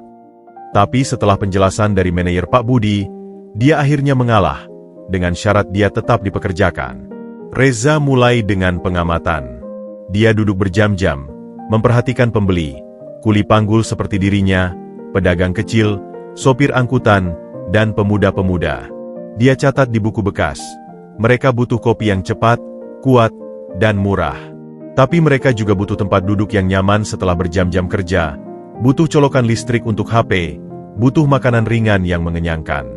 Dengan modal tambahan yang disetujui Pak Budi, Reza melakukan perubahan kecil.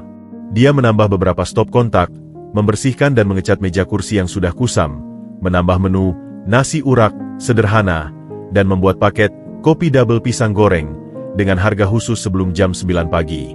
Siska, yang jago menghitung, mengatur pembukuan sederhana. Namun, konflik muncul dari dalam. Pak Mariono menolak banyak perubahan.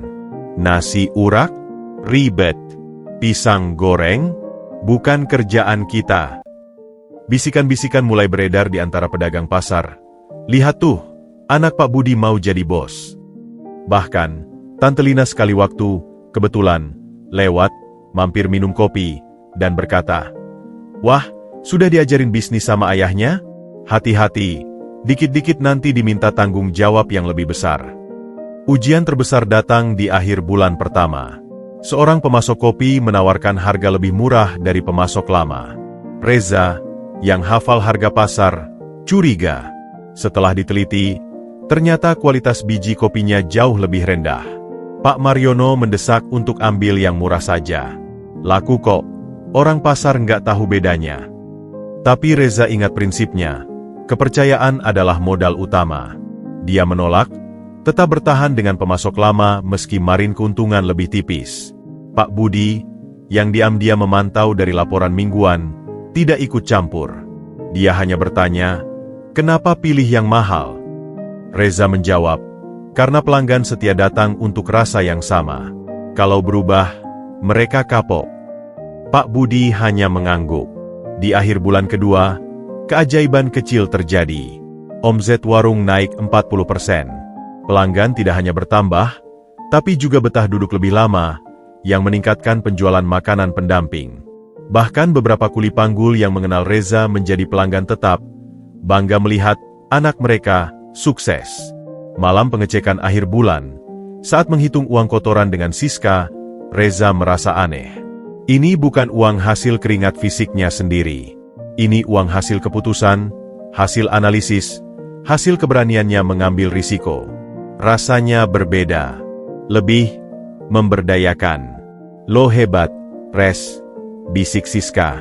"Beneran. Ini berdua, SIK. Tanpa lo, pembukuannya acak-acakan." Tapi di balik kesuksesan kecil itu, keraguan tetap menggerogoti. Apakah ini semua hanya sandiwara? Apakah Pak Budi sedang melatihnya untuk suatu tujuan yang lebih besar, seperti yang dibilang Tante Lina? Atau apakah ini benar-benar caranya menunjukkan kepercayaan? Saat dia menyerahkan laporan akhir bulan ketiga, yang menunjukkan kenaikan laba bersih 65%, Pak Budi tidak langsung melihat angkanya. Dia menatap Reza. Apa pelajaran terbesar yang kau dapat? Reza berpikir sejenak, bahwa jadi bos tidak lebih mudah dari jadi kuli. Kuli tanggung jawabnya pada barang. Bos tanggung jawabnya pada orang dan keputusan. Dan, keputusan itu lebih berat. Pak Budi tersenyum. Ada kebanggaan yang samar di matanya. Bagus. Dan kau lulus ujian pertamanya. Ini untukmu.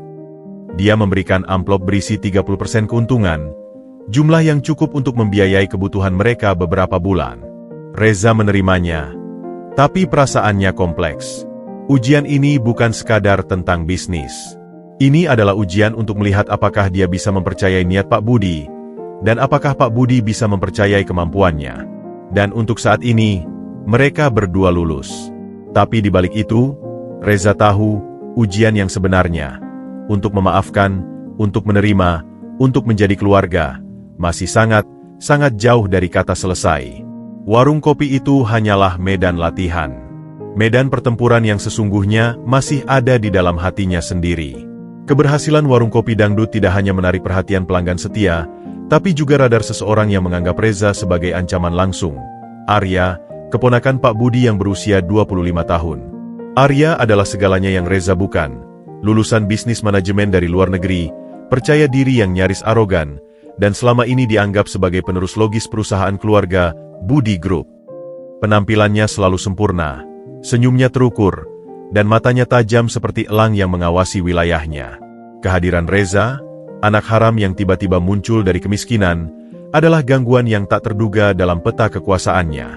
Pertemuan pertama mereka terjadi di acara keluarga kecil di rumah Pak Budi, sebuah villa mewah di daerah Menteng yang membuat Reza merasa seperti alien. Ibu Sari, yang kesehatannya sudah jauh lebih baik, diajak Pak Budi untuk perkenalan keluarga. Itu adalah kesalahan. Arya menyambut mereka dengan senyum yang terlalu lebar. Selamat datang, Tante Sari. Dan ini pasti Reza, ya? Wah, akhirnya ketemu juga sepupu yang hilang. Jabat tangannya kuat, namun dingin. Sepanjang malam, Arya memosisikan diri sebagai kakak yang baik. Dia memuji kemampuan Reza mengelola warung kopi, yang ternyata dia pantau, bercerita tentang masa kecilnya dengan Pak Budi, dan terus menekankan ikatan keluarga yang sudah terjalin puluhan tahun. Tapi Reza, dengan naluri anak jalanannya, menangkap sesuatu yang tak beres. Setiap pujian Arya terdengar seperti pukulan terselubung. Setiap cerita tentang masa kecil adalah pengingat bahwa Aryalah yang lebih dulu ada, yang lebih layak. Om Budi sering bilang, Arya ini seperti anak sendiri, ucap Arya sambil memeluk bahu Pak Budi, mengirimkan pandangan menantang pada Reza. Sekarang ada Reza juga, jadi makin ramai. Pasti seru kalau Reza mau magang di kantor pusat nanti, belajar bisnis yang sesungguhnya. Reza hanya diam, merasakan ibunya yang menggenggam tangannya dengan erat. Setelah acara, di mobil, Ibu Sari berbisik, "Hati-hati dengan dia, nak." Matanya seperti ular. Arya tidak berhenti di situ. Dia mulai taktik pendekatan yang lebih halus. Suatu hari, dia muncul di warung kopi saat Reza dan Siska sedang menghitung stop. "Reza, kerja keras ya? Bagus, bagus. Om Budi pasti bangga," ucap Arya sambil memesan kopi hitam. "Dengar-dengar, kamu juga masih suka bantu-bantu di pasar? Hebat, tetap rendah hati." Lalu, dengan santai, dia berkata, "Om Budi itu baik hati, Reza. Tapi dia juga perfeksionis. Dia bisa saja tiba-tiba memutuskan sesuatu kalau merasa kecewa. Jadi, jangan sampai bikin kesalahan, ya." Peringatan yang dibungkus nasihat itu membuat bulu kudu Reza berdiri. Konflik memanas ketika Arya mulai ikut campur dalam operasional warung. Dia menyarankan Reza untuk mengganti pemasok kopi dengan perusahaan milik temannya, yang harganya lebih murah namun kualitasnya diragukan. Ketika Reza menolak dengan sopan, Arya tersenyum tipis. "Ah, masih hijau. Nanti juga paham kalau di bisnis, hubungan lebih penting dari kualitas." Beberapa hari kemudian, masalah mulai muncul. Dua kuli pasar yang biasa minum di warung Reza mendadak sakit perut. Mereka bukan sakit parah, tapi cukup untuk menimbulkan gosip. "Kopinya warung dangdut. Tuh, bisik seseorang. Arya, yang kebetulan lewat, dengan ekspresinya yang penuh keprihatinan, langsung menawarkan bantuan membawa mereka ke klinik, dan dengan lantang menyebutkan asal dugaan keracunan. Reputasi warung langsung tercoreng. Omzet turun drastis. Pak Mariono, si penjaga tua, mulai menggumam. Dari dulu gue bilang, jangan banyak gaya. Anak muda cuma cari masalah. Reza panik, tapi Siska yang tenang. Gue lihat mereka minum kopi jam 7 pagi. Tapi mereka juga sarapan bubur ayam dari abang yang lewat jam 6.45. Mana yang bikin sakit? Mereka berdua mulai investigasi kecil-kecilan. Mereka tanya ke pedagang lain, cek kebersihan air yang digunakan, bahkan diam-diam mengikuti abang penjual bubur ayam. Ternyata, abang itu baru mengganti supplier bumbu ke yang lebih murah, dan beberapa pelanggan lain juga mengeluh mual. Reza ingin meluruskan fakta, tapi Arya sudah lebih dulu bertindak. Dia datang ke pasar dengan tim ahli dari perusahaan, seorang yang berpakaian putih seperti dokter, dan membuat pengumuman bahwa insiden itu sedang diselidiki, sambil memberikan kompensasi uang pada 2 kuli yang sakit. Tindakan ini terlihat mulia, namun secara tidak langsung mengukuhkan bahwa warung Reza adalah tersangka. Malam itu, Reza yang frustrasi hampir saja menghubungi Pak Budi. Tapi sesuatu menghentikannya. Ini adalah ujian, bukan? Jika dia lari pada Pak Budi setiap ada masalah, maka Arya akan benar. Reza memang anak manja yang hanya bisa mengandalkan ayahnya. Dengan bantuan Siska, Reza membuat keputusan berani. Dia mengadakan acara santai di warungnya. Kopi gratis untuk 1 hari, khusus untuk para kuli dan pedagang kecil. Saat mereka berkumpul, Reza naik ke sebuah kursi. Bapak-bapak, ibu-ibu, saya Reza. Sebagian besar sudah kenal saya dari kecil, ngangkat barang di sini. Suaranya jujur, tanpa basa-basi. Beberapa hari lalu ada kasus sakit perut. Saya ikut sedih. Karena itu, hari ini saya buka-bukaan. Ini kopi dari supplier yang sama dari dulu. Ini air galon yang saya beli sendiri. Saya undang siapa saja yang mau cek. Kalau ada yang tidak beres, warung ini saya tutup, dan saya ganti rugi seadanya. Dia juga mengundang abang penjual bubur ayam, dan tanpa menuduh, bertanya apakah ada yang berbeda dengan bumbunya akhir-akhir ini. Abang itu, tertekan oleh kerumunan, akhirnya mengaku. Suasana berbalik. Rasa solidaritas sesama warga pasar berbicara. Mereka lebih percaya pada Reza yang mereka lihat tumbuh besar, daripada pada Arya yang datang dengan jas mahal dan senyum palsu. Gosip pun berubah. Itu anaknya Arya yang maksa ganti supplier, mau jualan kopi murahan. Meski tidak sepenuhnya benar. Arya, yang mendapat laporan tentang aksi Reza, mendadak kehilangan senyumnya. Dia datang ke warung keesokan harinya, wajahnya dingin. Kamu pikir dengan pencitraan murahan seperti itu bisa menang? Bisiknya pada Reza, di balik senyum palsu untuk pelanggan. Ini bukan pencitraan, Mas Arya. Ini kejujuran. Sesuatu yang mungkin asing buat kamu, balas Reza dengan tenang, untuk pertama kalinya merasa setara. Kekalahan kecil itu membuat Arya semakin ganas. Dia tahu, perang terbuka melawan Reza akan membuat Pak Budi marah. Jadi, dia mengubah strategi. Dia mulai menyebarkan isu di kalangan keluarga besar dan bahkan di lingkungan sekolah Reza, bahwa Ibu Sari dulu adalah wanita penghibur, dan Reza adalah anak hasil hubungan terlarang yang sekarang datang untuk mengklaim warisan. Isu ini lebih kejam, lebih sulit dilawan, dan mulai sampai ke telinga Ibu Sari, membuat kondisi kesehatannya sedikit terguncang. Reza kini menyadari, musuhnya tidak lagi berupa kemiskinan atau penyakit ibunya. Musuhnya sekarang adalah seorang pria licin dengan sumber daya hampir tak terbatas, yang akan melakukan apa saja untuk melindungi tahtanya.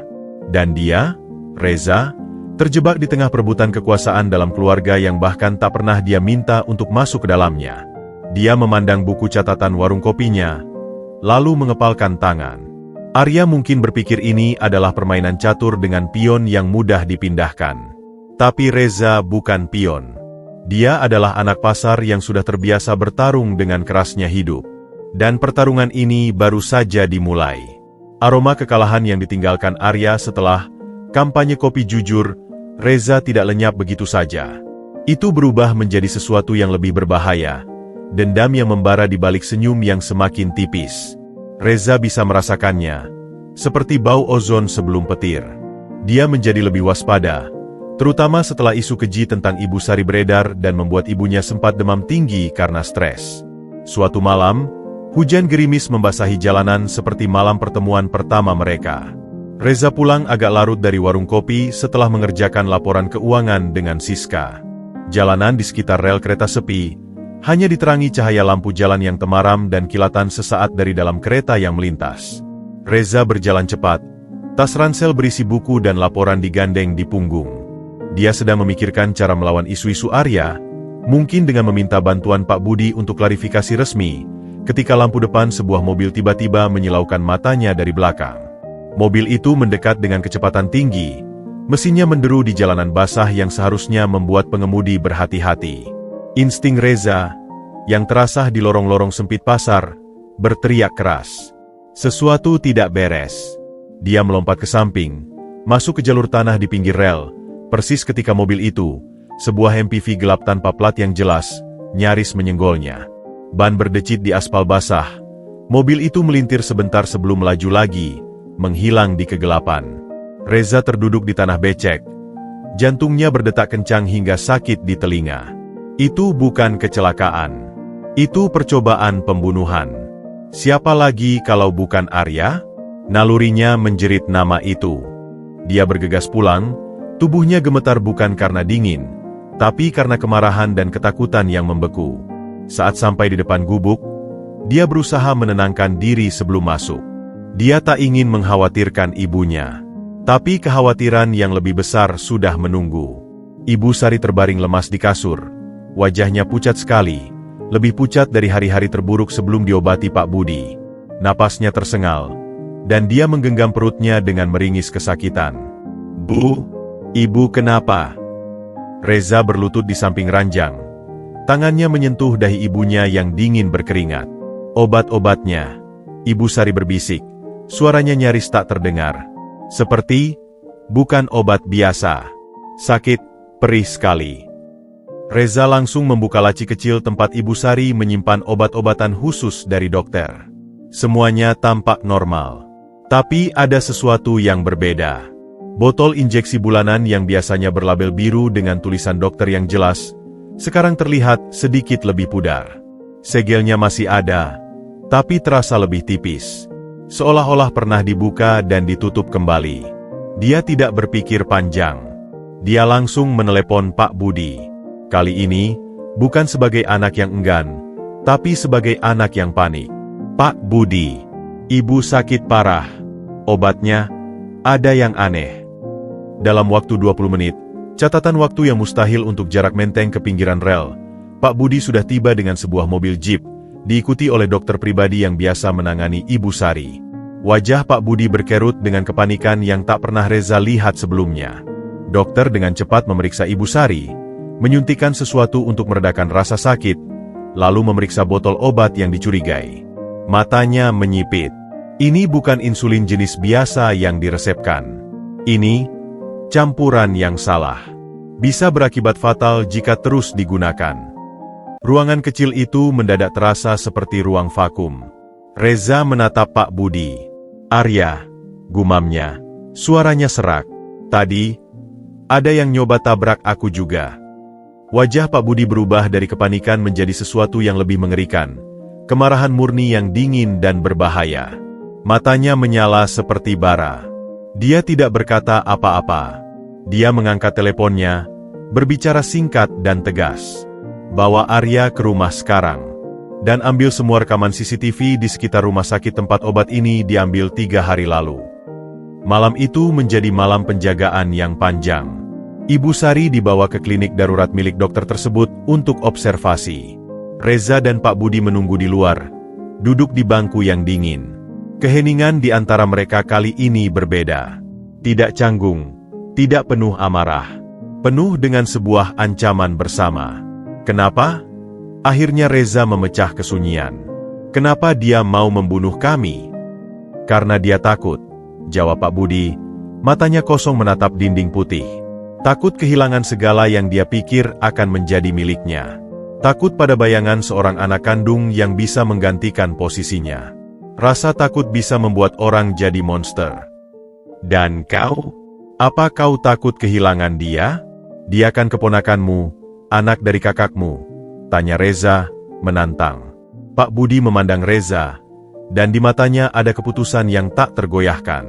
Aku sudah kehilangan kakakku dulu karena kanker. Aku memanjakan Arya untuk menghormati kakakku. Tapi aku tak akan membiarkan dia menyakiti keluargaku lagi. Kalian berdua, tekannya, adalah keluargaku. Dan aku gagal melindungi kalian. Pengakuan itu diucapkan dalam keadaan genting, menusuk langsung ke jantung Reza. Untuk pertama kalinya, dia melihat kerentanan absolut pada ayahnya. Dia bukan lagi pengusaha perkasa atau pengecut masa lalu. Dia adalah seorang pria yang hampir kehilangan segalanya. Lagi, investigasi berjalan cepat dengan uang dan pengaruh Pak Budi. CCTV dari apotek rumah sakit menunjukkan seorang pria dengan topi dan kacamata hitam, bukan Arya, tapi orang suruhannya, berinteraksi dengan seorang apoteker yang ternyata punya utang judi besar. Obat itu diganti dengan sengaja. Sementara, mobil MPV gelap itu ditemukan dibakar di pinggir kota, namun jejak penyewaan mobilnya mengarah pada perusahaan Shell yang pernah berurusan dengan anak buah Arya.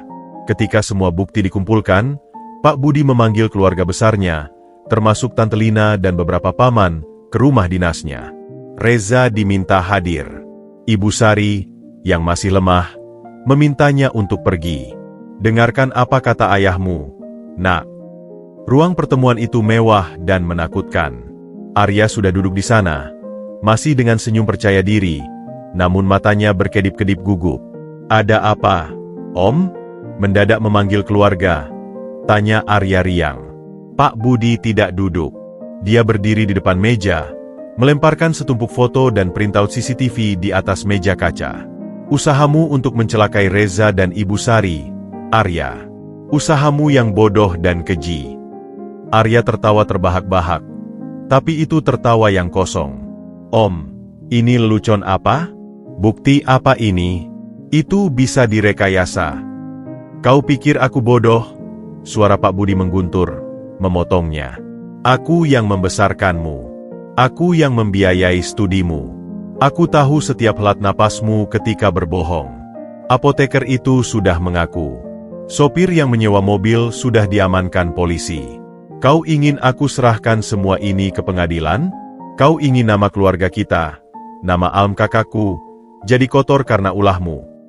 Wajah Arya berubah pucat. Senyumnya lenyap. Om, aku hanya ingin melindungi warisan keluarga dari orang luar yang cuma mau meraup keuntungan. Teriaknya, menunjuk Reza. Daring kau. Pak Budi menggebrak meja hingga gelas bergetar.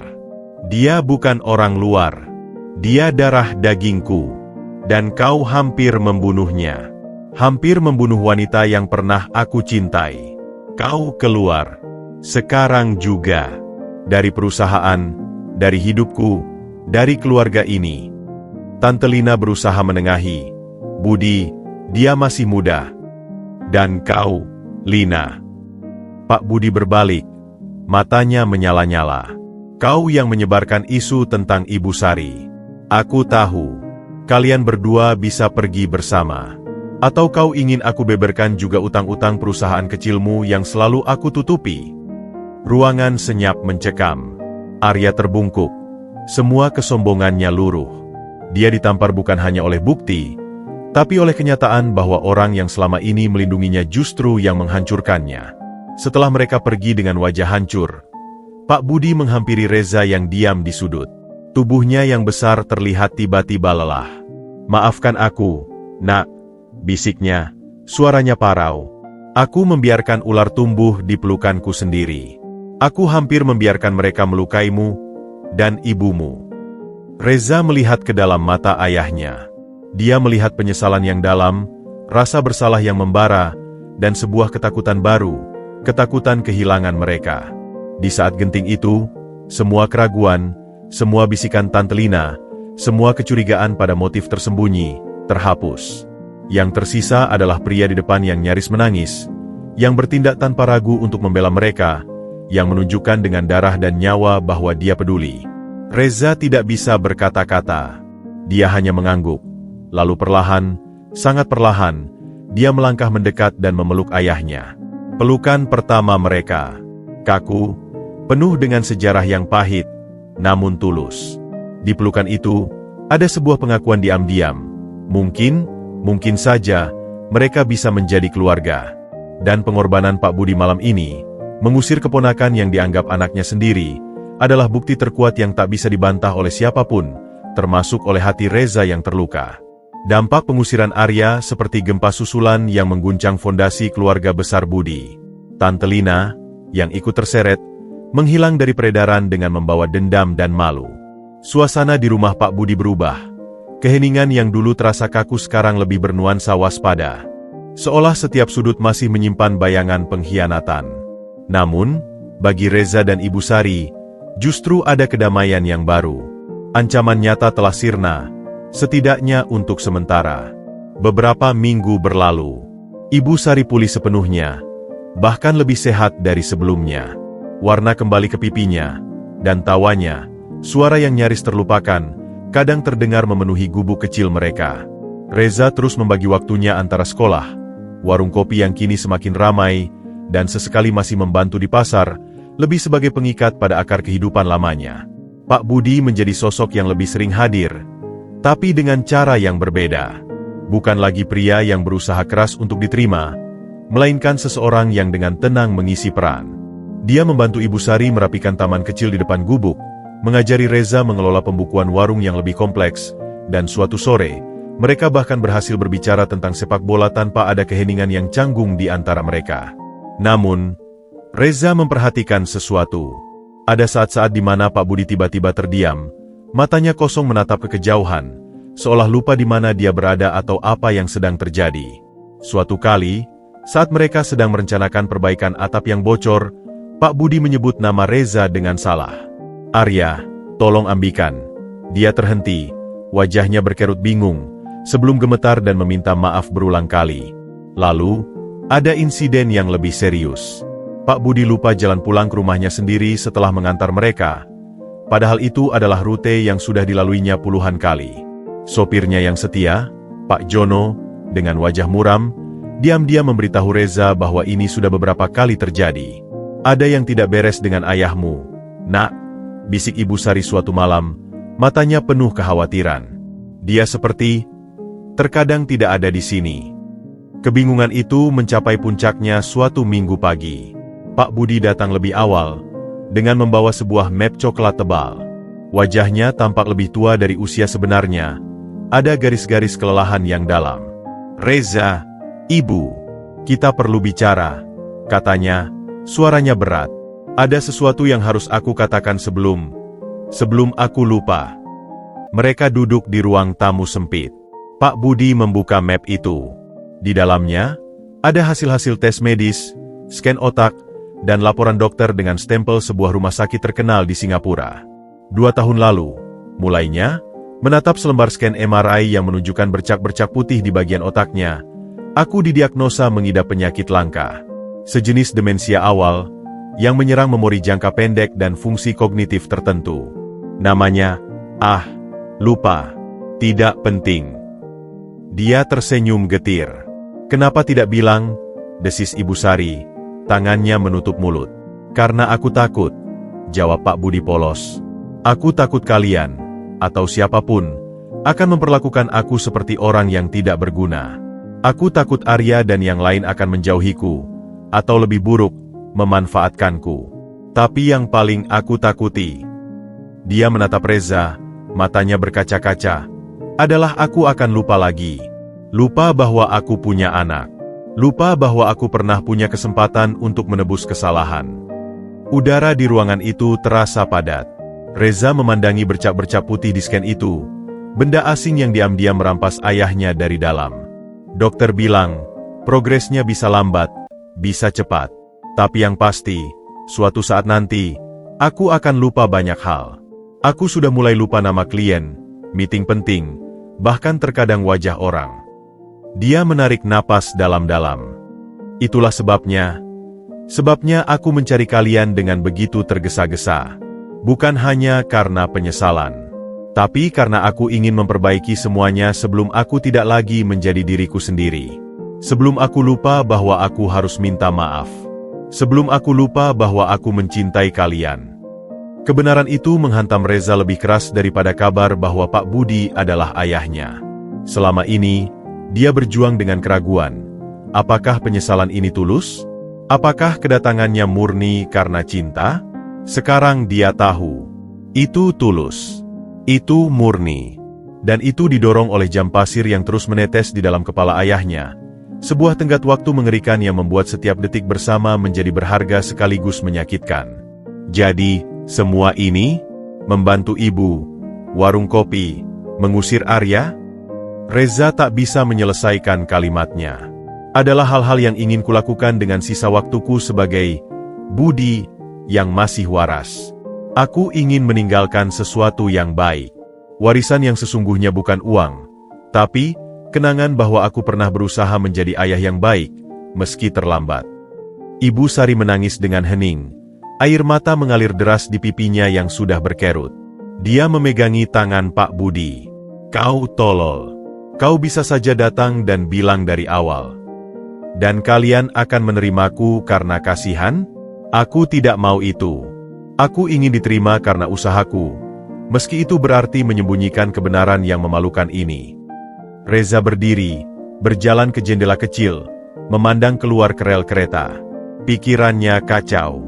Dia telah menghabiskan begitu banyak energi untuk marah, untuk mencurigai, untuk menjaga jarak. Dan sekarang, dia mengetahui bahwa waktu yang dia sia-siakan dengan sikap dinginnya adalah waktu yang sangat terbatas, waktu yang tak akan bisa diulang. Apakah ada obatnya? Tanya Reza, suaranya serak. Tidak ada yang bisa menyembuhkan.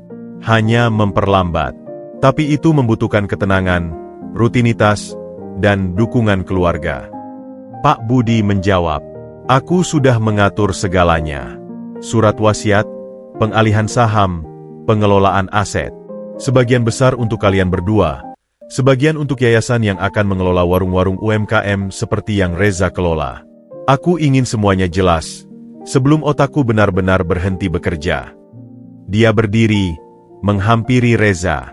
Aku tidak mengharapkanmu memaafkanku sepenuhnya. Tapi aku mohon, izinkan aku menghabiskan sisa waktuku yang sadar ini dekat dengan kalian. Ajarilah aku menjadi ayah. Karena aku benar-benar lupa caranya. Tidak ada kata-kata yang cukup untuk momen seperti itu.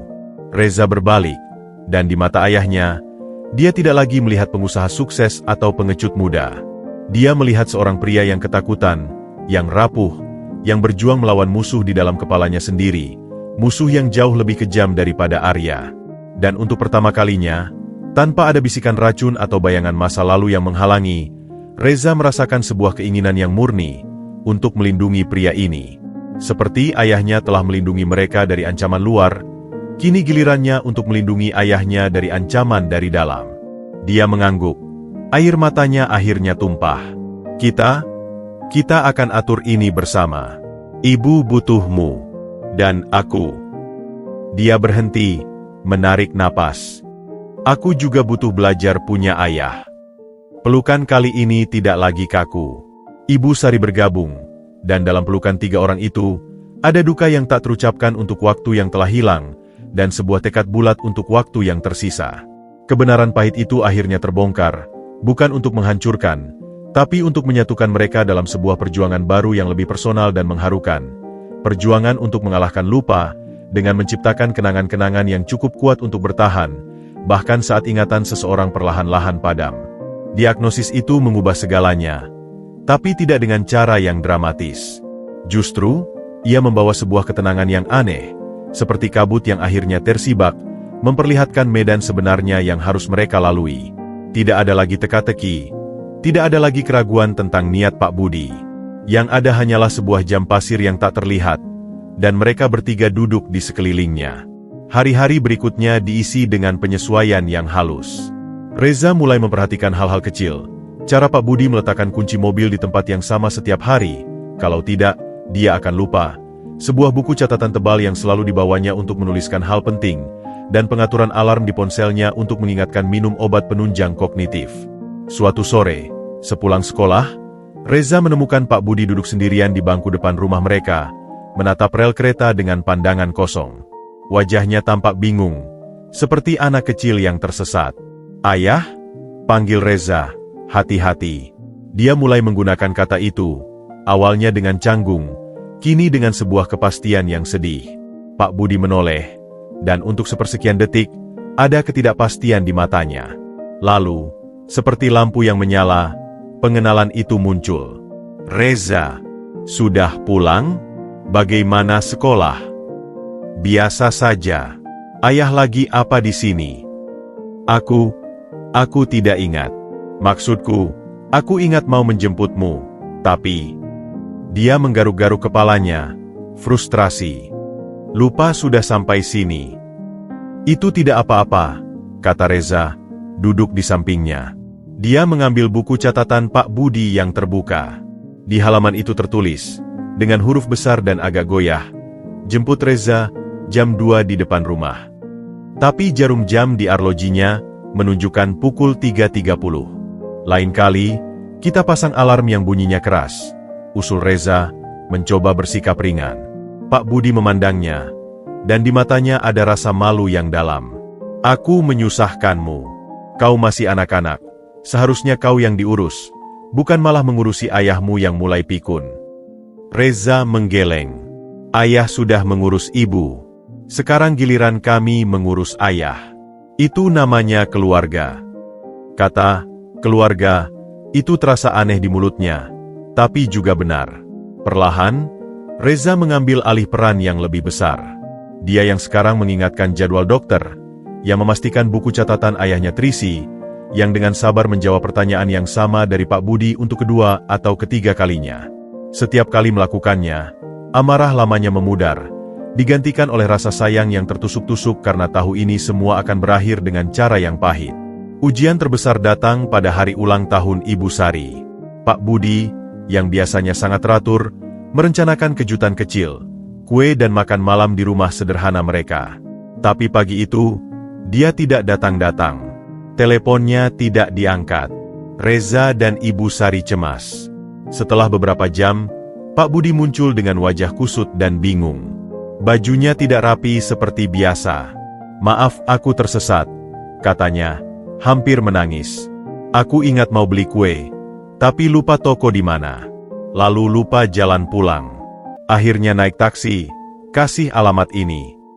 Di tangannya masih erat menggenggam dompet, seolah itu satu-satunya penanda jati dirinya. Ibu Sari langsung memeluknya, membimbingnya masuk.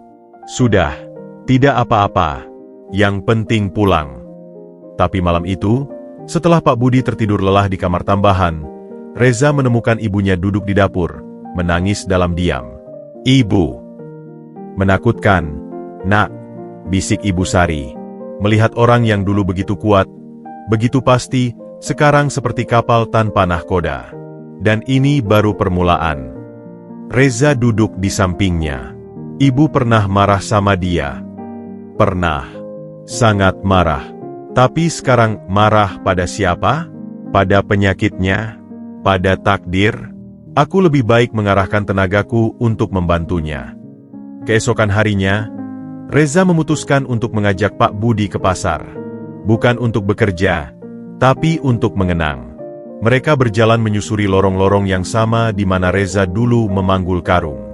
"Ini tempatku biasa nunggu orderan," tunjuk Reza. Pak Budi mengamati sekeliling, matanya menerawang. "Kau kuat sekali, Nak." Ayah tidak bisa membayangkan. Tapi ayah bisa hal lain. Ayah bisa mengajari aku baca laporan keuangan, negosiasi dengan supplier. Itu juga suatu kekuatan." Mereka duduk di warung kopi Reza, menikmati kopi yang sama yang dulu menjadi awal ujian mereka. Di saat hening itulah, Pak Budi tiba-tiba berkata, suaranya jernih dan penuh penyesalan yang dalam. "Ayah minta maaf, Reza. Bukan untuk yang sekarang, tapi untuk yang dulu. Untuk ketakutan dan kelemahan ayah yang merenggut 15 tahun hidupmu. Itu salah yang tidak bisa ayah perbaiki, meski dengan semua uang dan sisa waktu ini. Reza menatap cangkir kopinya, melihat bayangan dirinya yang bergetar di cairan hitam itu. Selama ini, dia menunggu kata-kata ini. Tapi sekarang saat itu tiba, yang dia rasakan bukan kemenangan atau kelegaan, melainkan sebuah kesedihan yang besar. Karena permintaan maaf ini datang dari seorang ayah yang sedang berjuang untuk tidak melupakan siapa dia, dan kepada siapa dia minta maaf. "Ayah," kata Reza perlahan, memilih kata-katanya dengan hati-hati, seperti memegang benda rapuh. "Aku tidak bisa bilang aku melupakan semuanya. Luka itu ada. Tapi aku melihat sekarang. Aku melihat usaha ayah. Aku melihat penyesalan yang nyata. Dan yang paling penting, aku melihat ayah yang berani menghadapi musuh terbesar. Ketakutan akan dilupakan, hanya untuk punya kesempatan menjadi ayah." Dia berhenti, menelan air mata yang mengganjal. "Jadi, aku mencoba. Aku mencoba untuk memaafkan. Bukan karena ayah sudah sempurna, tapi karena aku tidak mau sisa waktu kita diisi dengan rasa sakit yang sama.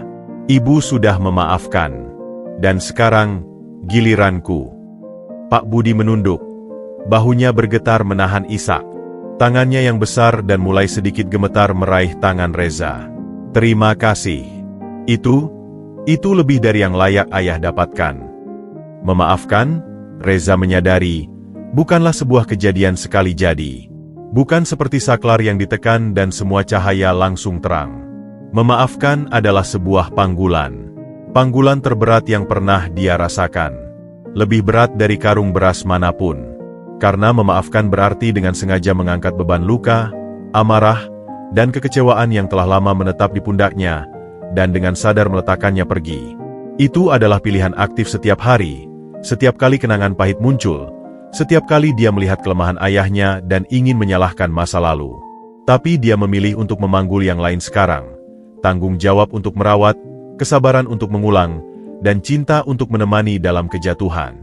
Itu adalah beban yang dia pilih sendiri, bukan karena terpaksa, tapi karena di balik semua rasa sakit, ada sebuah benih keluarga yang akhirnya mulai tumbuh. Dan dia, Reza, si kuli panggul, akan memastikan benih itu disiram dan dilindungi, dengan sisa waktu dan ingatan yang mereka miliki, sampai akhir nanti. Perubahan itu tidak terjadi dalam semalam. Seperti remaja yang belajar berjalan, hubungan mereka tumbuh dengan langkah lambat, kadang tersandung, tetapi selalu maju ke depan. Memaafkan adalah keputusan, membangun kepercayaan adalah proses yang jauh lebih rumit. Reza tetap pada komitmen awalnya. Dia tidak berhenti sepenuhnya dari dunia yang dia kenal. Beberapa kali seminggu, dia masih muncul di pasar. Bukan lagi sebagai kuli panggul yang putus asa, melainkan sebagai manajer Reza, sebuah gelar yang diberikan pedagang dengan nada bangga. Dia membantu menengahi perselisihan sewa lapak, mengatur sistem pinjam-meminjam modal kecil antar pedagang, dan menggunakan pengetahuannya dari mengelola warung kopi untuk memberi saran sederhana tentang pembukuan. Pundaknya yang dulu terbiasa dengan beban fisik, kini belajar menanggung beban tanggung jawab sosial yang berbeda. Di sisi lain, Pak Budi perlahan melepaskan kendali atas kerajaan bisnisnya. Dia mulai mendelegasikan lebih banyak, mempersiapkan tim manajemen untuk transisi. Waktunya lebih banyak dihabiskan di gubuk kecil di pinggir rel atau di warung kopi Reza, daripada di ruang rapat ber-AC. Terkadang, dia hanya duduk di bangku depan warung, menyaksikan Reza dan Siska melayani pelanggan dengan cekatan, senyum samar muncul di wajahnya, sebuah kebahagiaan sederhana yang dulu tak pernah dia miliki di puncak kesuksesan materialnya. Hubungan mereka menemukan ritmenya dalam rutinitas. Pagi, Reza sekolah. Sore, dia ke warung atau pasar. Malam, mereka bertiga makan malam bersama. Menu seringkali sederhana, masakan Ibu Sari, tetapi selalu dihadiri dengan cerita. Reza bercerita tentang sekolah, tentang ide baru untuk warung. Pak Budi, saat ingatannya kooperatif, bercerita tentang pengalamannya berbisnis di masa lalu, bukan sebagai nasihat menggurui, tetapi sebagai kisah yang penuh pelajaran. Ibu Sari menjadi penengah yang bijak, yang selalu menyelipkan humor untuk mencairkan suasana. Namun, bayangan penyakit itu selalu ada. Itu muncul dalam momen-momen kecil yang menyayat hati. Seperti saat Pak Budi lupa nama Siska, meski gadis itu hampir setiap hari membantu di warung. Atau saat dia bertanya tentang rencana untuk besok, Padahal baru 10 menit yang lalu mereka membicarakannya dengan detail. Setiap kali itu terjadi, ada sepersekian detik kepanikan di mata Pak Budi, diikuti oleh rasa malu yang dalam. Reza belajar untuk menanganinya dengan tenang. Ini Siska, ayah. Temanku yang jago hitung. Atau, tadi kita bilang mau perbaiki atap warung besok. Ingat? Tukangnya sudah dihubungi. Tanggapannya selalu netral. Tidak menunjukkan rasa iba yang bisa melukai harga diri ayahnya. Suatu hari, Reza mendapat ide. Dia membeli sebuah papan tulis kecil dan menggantungnya di dinding rumah mereka. Di atasnya, dengan tulisan warna-warni, dia menulis, "Hari ini, Senin." Yang harus diingat, 1. Reza ujian matematika. 2. Jemput ibu jam 3 ke klinik. 3. Makan malam, ayam goreng di sampingnya. Dia tempulkan foto-foto, foto Ibu Sari muda, foto Reza kecil, foto mereka bertiga di warung kopi. Sebuah papan kenangan dan pengingat visual. Pak Budi awalnya tersinggung. "Ayah bukan anak kecil," gerutunya. "Bukan untuk ayah," balas Reza dengan cepat. "Itu untuk kami. Biar kami juga ingat jadwal hari ini." Alasannya itu diterima, dan perlahan, Pak Budi bahkan terbiasa untuk mengecek papan itu setiap pagi. Ibu Sari, dengan kesehatannya yang semakin stabil, menemukan peran baru sebagai penjaga memori. Dia mulai merapikan album foto lama, mengumpulkan surat-surat dan kenangan, dan menceritakannya kembali pada Pak Budi di sore hari. "Ini waktu kita pertama ketemu, Bud. Di kafe itu. Kamu pesen kopi hitam 3 kali karena gugup," ceritanya sambil tertawa.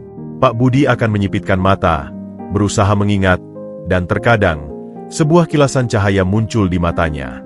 "Aku ingat bajumu warna merah muda," gumamnya suatu kali, membuat Ibu Sari terkejut dan bahagia.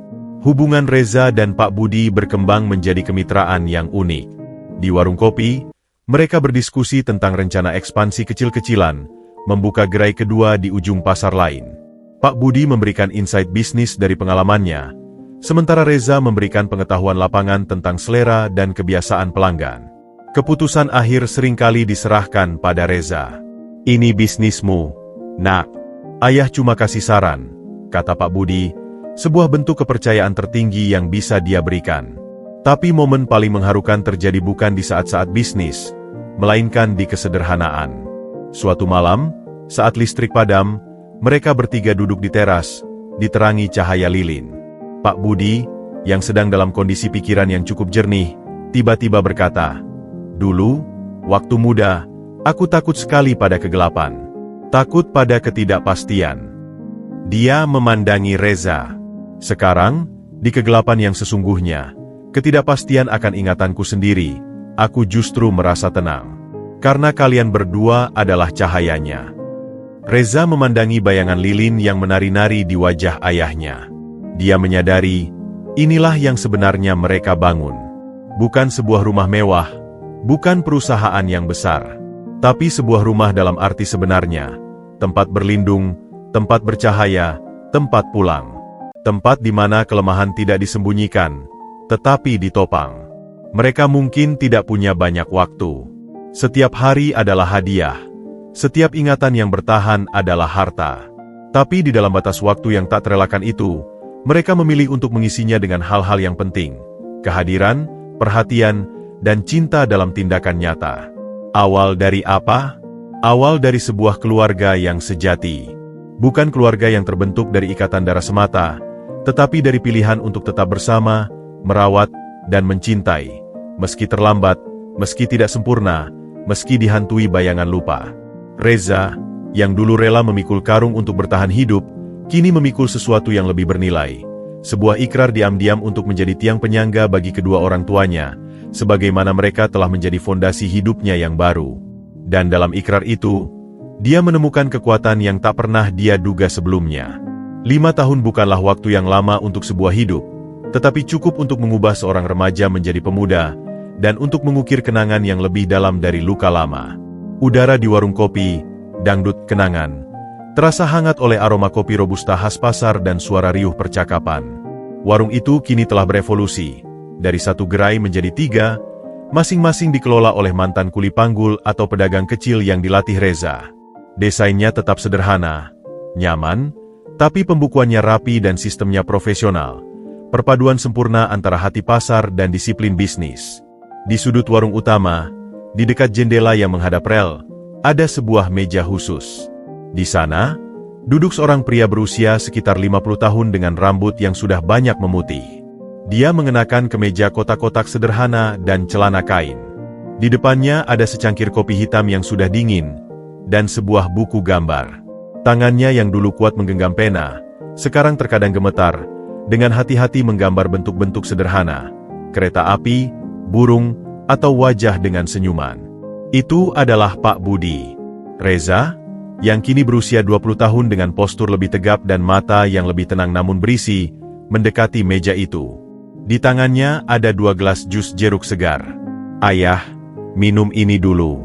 Kopinya sudah dingin," katanya dengan suara lembut. Pak Budi menoleh, matanya sedikit bingung sebelum akhirnya fokus. Senyuman lebar merekah di wajahnya. "Reza, sudah selesai kuliah?"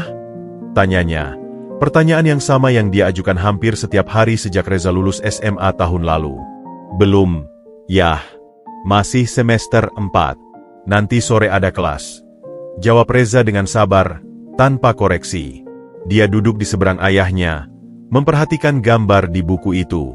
Hari ini, Pak Budi menggambar 2 figur manusia besar mengapit satu figur yang lebih kecil di tengah. "Ini gambar apa, Yah?" Pak Budi menatap gambarnya, alisnya berkerut.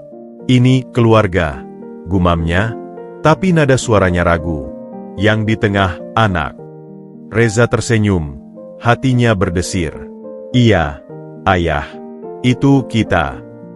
Meski sering lupa detail, naluri Pak Budi tentang keluarga dan anak masih tersimpan di suatu tempat yang dalam. Penyakit itu telah mengambil banyak hal.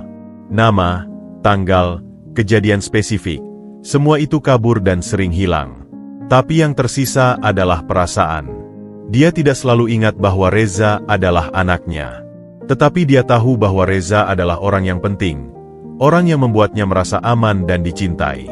Dia tidak ingat kisah cinta mudanya dengan Ibu Sari, tetapi setiap kali Ibu Sari memasuki ruangan, matanya berbinar dan tangannya meraih tangan wanita itu dengan kelembutan yang tak berubah. Ibu Sari muncul dari dapur warung kecil di belakang, membawa piring berisi pisang goreng. Wajahnya yang dulu pucat dan keriput kini bersinar dengan kesehatan dan kepuasan hidup. "Ngobrol apa kalian berdua?" tanyanya, duduk di sebelah Pak Budi, secara alami merapikan kerah baju suaminya. "Reza bilang ini gambar keluarga," kata Pak Budi, menunjukkan gambarnya. "Wah, bagus sekali, Bud," puji Ibu Sari, matanya berkaca-kaca. Dia selalu memanggilnya Bud, sebuah nama panggilan dari masa lalu yang tampaknya masih membekas di ingatan Pak Budi. Hari itu adalah hari istimewa. Hari ulang tahun Reza yang ke-20. Tidak ada pesta besar, sesuai keinginannya. Hanya mereka bertiga dan Siska, yang kini menjadi manajer keuangan untuk 3 warung sekaligus mahasiswi akuntansi, yang akan datang nanti. Saat matahari mulai condong ke barat, mereka pulang ke rumah, bukan lagi gubuk di pinggir rel, tapi sebuah rumah petak sederhana yang lebih layak di lingkungan yang sama. Pak Budi dibimbing untuk duduk di kursi favoritnya di ruang keluarga. Reza dan Ibu Sari bertukar pandang, lalu Ibu Sari mengangguk. Reza mengambil sebuah kotak kayu kecil dari lemari. Kotak yang sama yang dulu menyimpan surat dan Al-Quran lama. Dia menaruhnya di pangkuan Pak Budi. "Ini untukmu, Ayah. Dari kami," kata Reza. Pak Budi membuka kotak itu dengan tangan gemetar. Di dalamnya, tidak ada dokumen hukum atau surat wasiat yang rumit. Yang ada hanyalah 2 benda. Sebuah kalung perak sederhana dengan liontan berbentuk setengah hati, dan sebuah surat yang ditulis dengan huruf besar di atas kertas berkualitas. "Bacakan, Bud," bisik Ibu Sari, memegangi tangannya. Dengan suara yang terputus-putus namun penuh perhatian, Pak Budi membacanya keras-keras. "Untuk Reza, anakku yang paling berharga. Jika kau membaca ini, berarti ingatanku mungkin telah pergi lebih jauh. Tapi ketahuilah, meski aku lupa namamu, aku tidak akan pernah lupa perasaan mencintaimu. Meski aku lupa wajahmu, Hatiku akan tetap mengenali kehadiranmu. Warisan terbesarku bukan perusahaan atau uang. Itu semua sudah kuatur untukmu dan ibumu.